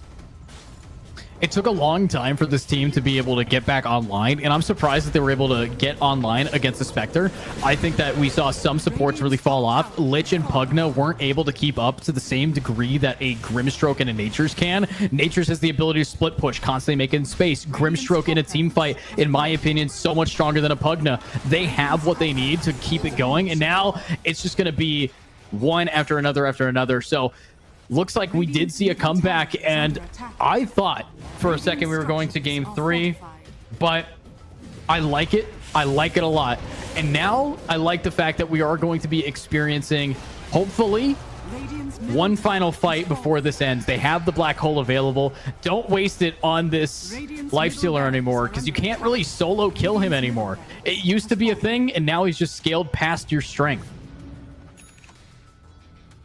And it's like, I don't know. It's just so, like, it's almost hard to watch in a way with just how, like, oppressive Team Random are in this late game. And they continue to play it slowly. They're not, like, trying to force out the end of the game. They're just, they continue just backing off, looking for objectives, looking for little bits of leads. They're not in any rush. You know, they're here for the long run, and it's clearly working out. The final buys coming through now before this final fight's going to take place. And do you think there's any hope for Gamax? I mean, honestly, I think now I just saw a Pudge with a Bloodstone, and that's like not ideal. Not ideal at all compared to a Shiva's Guard or a Heart. And now this Pudge, without having that Vanguard, is getting just kind of bullied right here. But Forever is going to grab a pick onto them, and there's another missed hook, and I think they just threw. I genuinely believe they just took it back, but no, wait, it's a comeback again with another great play from this Magnus. 94 is getting all of them down. There it is, another pick, and they will be able to TP out. Just kidding, get hooked and get killed. There is the final fight. Might be GG unless Forever has something to say about it, but he is getting chased down here. And this is exactly the kind of gameplay that you want to be looking at. And honestly, that Magnus just won them the game. That Magnus single-handedly just took it back. That was almost a throw. Like, my heart stopped there for a little bit for Team Random because it was looking really dire. Like, it was looking really, really bad at the start of that fight, but they turned it around. They're able to make it work, and now there's some fights trying to happen, but there's still 2 people down. They're still missing people, and like, Lame is just ruining these towers. It's just a time. They have to do something now. They have to try and pull it back, but it just feels like Team Random are all over them now, looking to turn it into more kills, bring it into the wall on the side. That's 2 kills. Make that 3 kills. And now the GG surely will have to come through here, because Team Random have took away the game. They took away the hopes of Gamax, and they've taken 2-0 in this series. What an incredible game. Wow. That was some compensation in just the way that they turned it around. Honestly, the Pudge didn't do anything for 30 minutes, then decided, hey, oh, wait a minute, this is the wrong mouse. Or, you know, like, it's the moment of, oh, wait, I'm not left-handed moment. They really did a great job to pull that back. They started landing their hooks. They started ulting. And, you know, they just had to change their item build a little bit. They didn't have any initiation on a Pudge. They had no Force Staff. They had no flash, or no blink to get them onto the point there. And that's a problem. If you don't turn up and get that on the board, you're going to have a big issue. So the fact that they recognize that, because remember, the first step of changing bad habits is to recognize those bad habits, and that turned the game around. So shout out to the Pudge. being able to be online, the 3 team fights that they were the most critical were the 3 team fights that they turned it around, Miwa. Yeah, and you know what? They did it. I think Team Random, they deserve it. They deserve this victory. Gamax showed so many good signs as well, but the thing is, I think Team Random had the consistency. Team Random never really, like you were saying in the first game and as well this game, made big mistakes ever. The only mistakes they made were small ones, not massive, and I think Gamax, they made great plays. Gamax made some of the best plays we've seen so far in Arena Esports Dota. We've seen Gamax be such a dominant force, especially in this early to mid game of game 2, but the consistency is key, and Team Random were able to punch holes in Gamax when they didn't even know they had them, force Gamax to make some silly mistakes, and then Team Random just run away with it, and they are so good at scaling. They are so good at waiting out, and they're so good at being patient, and that's what I really like to see, especially from teams at this tier. I really like to see teams be able to say, no, let's not go for the end here, or no, let's not go for this fight, let's wait until it's really good for us, because we are not on a timer. We don't have to end. We can play it out and see where it goes, and Team Random played it perfectly, and I'm really happy to see them go through to the monthly qualifiers. Yeah, and honestly, they're going to just keep moving forward into more and more great gameplay. And honestly, I think that if they are to take notes from today, if they are going to, do a little bit of a VOD review, Miwa, it's turn around the early game. It's been now 2 games in a row where their early game was a little rough, where they weren't able to really get a grasp on it. And I don't think that it was just hero selection alone. They had a great early game on the Lifestealer, but the Pudge wasn't able to turn up. The Magnus wasn't able to turn up. So if you want any notes, it's focus on having a Pudge go and gank other lanes that might not be doing well. If instead of having a Pudge just kind of sit idle and farm while a Spectre was just kind of left alone, send your Pudge in to mid. Not to take the lane, but to get a kill onto the Kunkka. If they managed to do that, then the curve of that game would have been a stomp. If you have a character that is designed to gank and flank, do that. Lean into what a character is meant to do. Also, don't build a Bloodstone. Not a good idea. Not exactly the best item for that character. But keep together. Play smart and make sure that you are assisting your team. We've seen a lot of teams at this MMR, at this rank, TP in quickly when someone's getting tower doved, but they never TP in fast enough when they need to actually start helping a lane that's doing poorly. And if you have a Pudge, you should be roaming. But with that being said, an insane game, Miwa. They won it. They took the cake. They take $650 as well, 650 AED as well. So actually no, it's 650 USD. So lots of cash going into this one, and hopefully we can see Gamax move forward into our next one as well, with some more practice, maybe in the next qualifier to qualify. I want to see more from their team. I think that they didn't have the best ideas in the late game, but they have great ideas in the early game. It's like a flip compared to who we just saw. So Miwa, what would you like to see moving into the qualifiers? Like, are we like heroes? What should we be expecting? Well, I mean, I think we're expecting a very similar playstyle here. Like, they definitely didn't change that much in how they wanted to play. They definitely played the same game of Dota in Game 1 and Game 2. I think we're expecting to see more of that going forward. I think one thing that is worth mentioning is that I was saying about earlier about showing your hand, showing what you're good at, showing your picks and this kind of stuff. I think we might expect to see bans against Troll Warlord or against Lifestealer in future games, because again, these sort of hard carry heroes that they're picking are working out for them, and it's working really, really well. They play slow, they'll get to that late game, that hero comes online, and then out of nowhere, they blow up the enemy team. And I think that this is definitely not an easy one to play against. I think Gamax actually were one of the better teams to play against this team comp specifically. But unfortunately, it wasn't able to work out today. And here we have a few of the highlights from the game. We're seeing Lame when he started going on that huge killing spree, picking up so many kills. Yeah, and as Lame is getting the killing spree, we're also seeing the off lane getting into some fights here. This fight was probably the standout for how these guys really turned the game around. I mean, Magnus with the gank, Pudge with the hooks landing, Ultimates trying to connect. But if you watch, instead of focusing on replicate, if you watch Forever, getting this pick is alone and just getting out with just a ton of gold and being able to not have to worry about much, and then doing it over and over and over again. The Pudge was caught out so often for being alone, and alone he was most of the time. This fight is why they lost their lead. This was the fight that completely shifted it in their favor. So that is massive. And I think they even got 94. Yeah, they even got 94 here. So it was something like that turned it around, and then they kept that momentum bottom and just kept moving forward. So if we look at the overall arch of the game, it really came down to who's going in one at a time. And then if I remember this fight, Lame ran in and got counter ulted and just was a little bit too aggro, a little bit too aggressive, and this is when he got dumped with everything.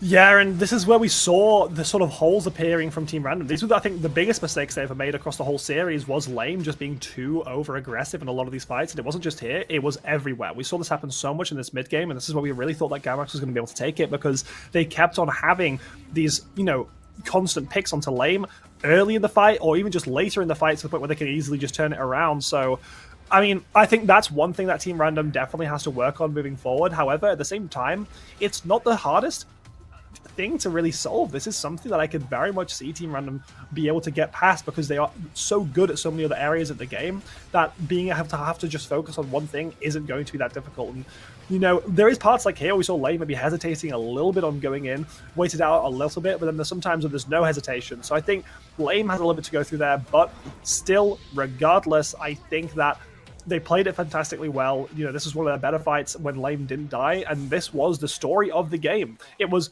is Lame picked off at the start? Yes, we lose the fight. If is Lame not picked off at the start? Yes, we win the fight. So I think this playstyle's good for them. It works out. The consistency is fantastic. The only area they can work on is just a bit of positioning. Yeah, early game positioning is always, you know, it's tough to judge. Can I be ganked? And the answer is always yes. Yes, you can. And when it comes to Dota, you will always be in a position where someone can jump on you, especially at this rank where they just keep diving. This team fight that we're watching on the highlight, though, I will say that is the team fight that completely changed Russell's gameplay. It just turned it around. Now, this next one I thought was a throw. I thought that this fight here could have been the doom of them, but luckily they were able to turn it back around because Lame got the jump on this player. And also that ultimate was massive to shut them out, and 94 single-handedly kept them in the game there. So if they hadn't had 94 being Magnus and being that good, this wouldn't have been a game that they had won. I think we still would be casting over it right now. That's how long that I think that this was going. But after that fight, it was just a steamroll. Russell decided it's his turn to get a monster kill, godlike, and they just kept farming. They just kept spawn camping, and yeah, it really came down to just learning from mistakes is what you need to do in the middle of Dota.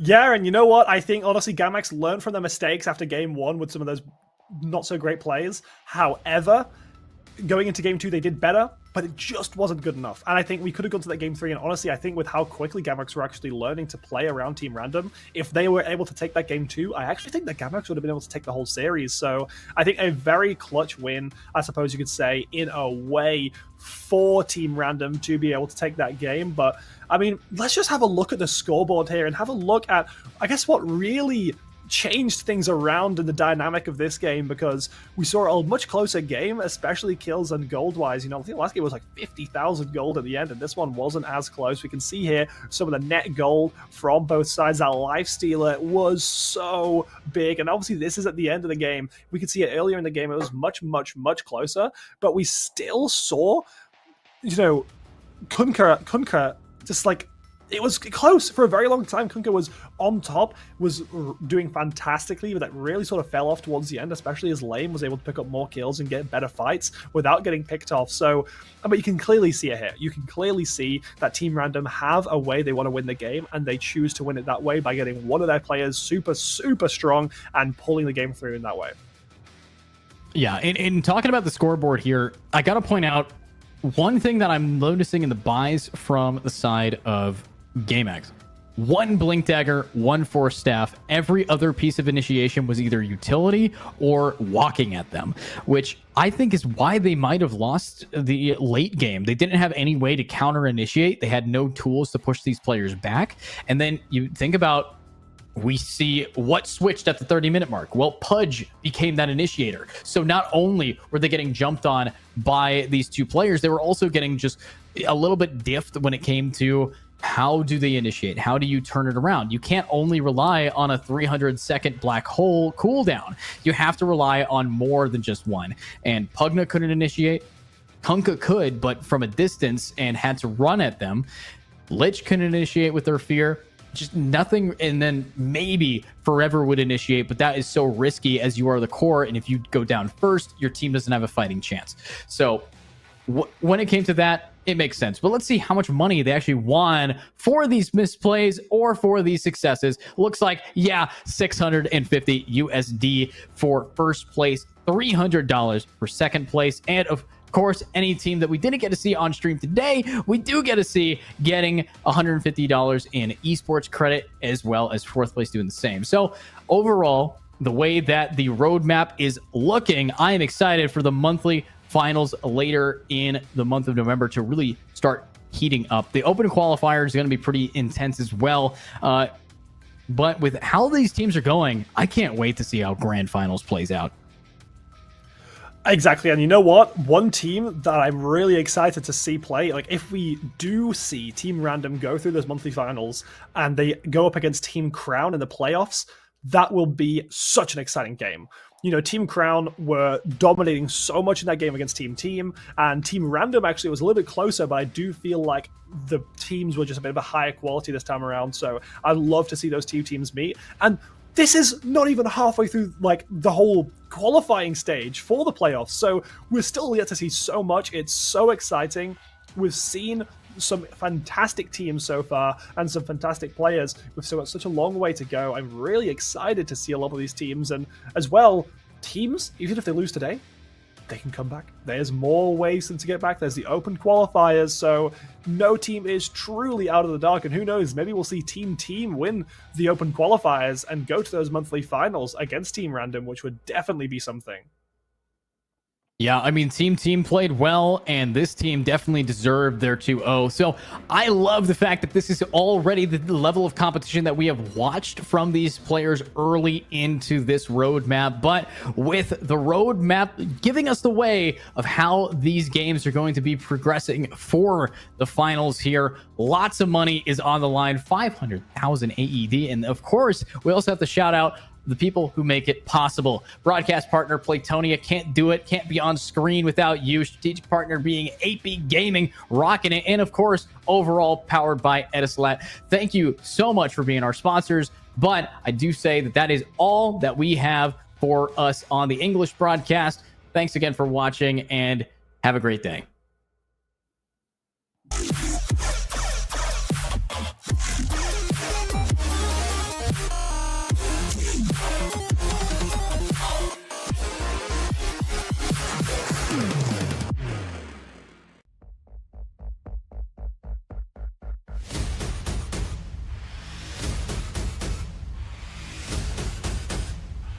Let's do this, Abu Dhabi!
All the memories we made under the summer sun, chasing after waves, a taste of berries on my tongue, sipping on a feeling, sunny's got me healing, vibing out to your guitar.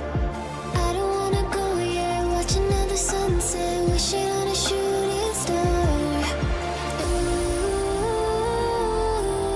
I know that it has to end.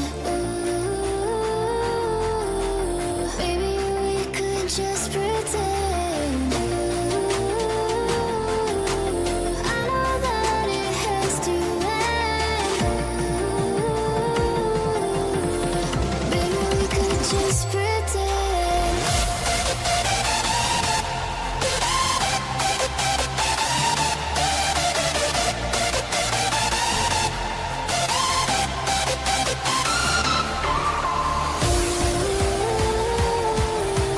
I know that it has to end. Maybe we could just pretend.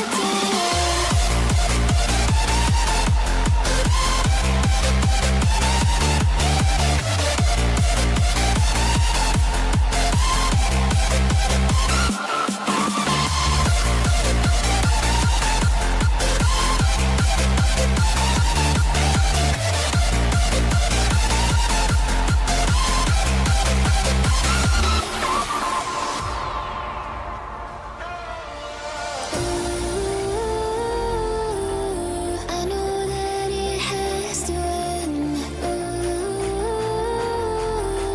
Maybe we could just pretend.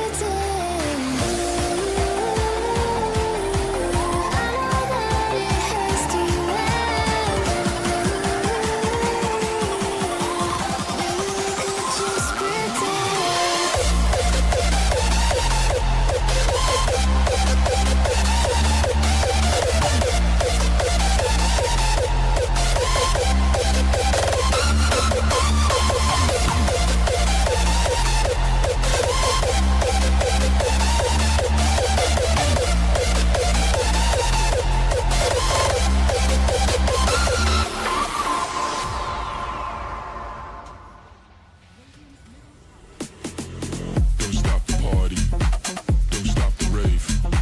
Can't feel my body, but don't stop the rave. Don't stop the party, don't stop the rave. Can't feel my body, but don't stop the rave. Rave, rave, rave, rave, rave, rave, rave, rave, rave, rave, rave, rave, rave,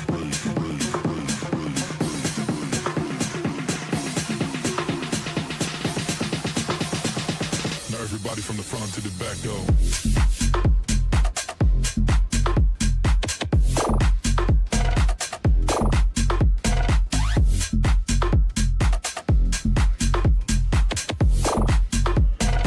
Now everybody from the front to the back go, go, go, go, go, go, go, go, go, go, go, go,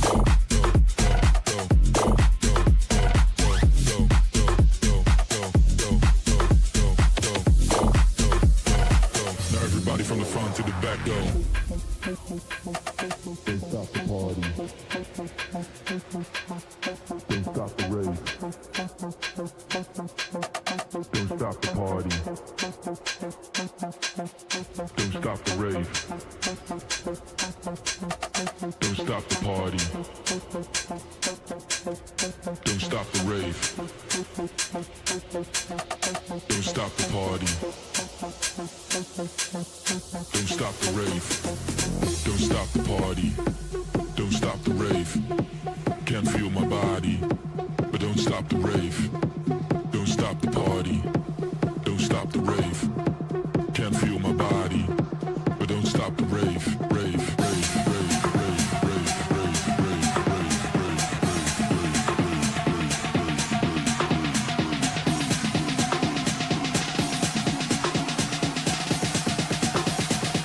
Now everybody from the front to the back go.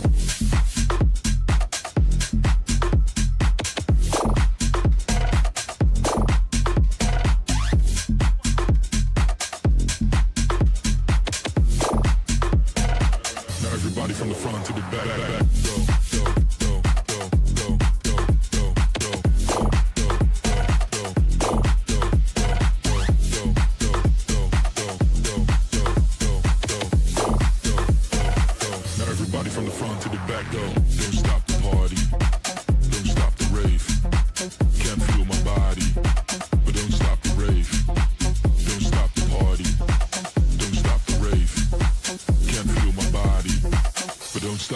rave.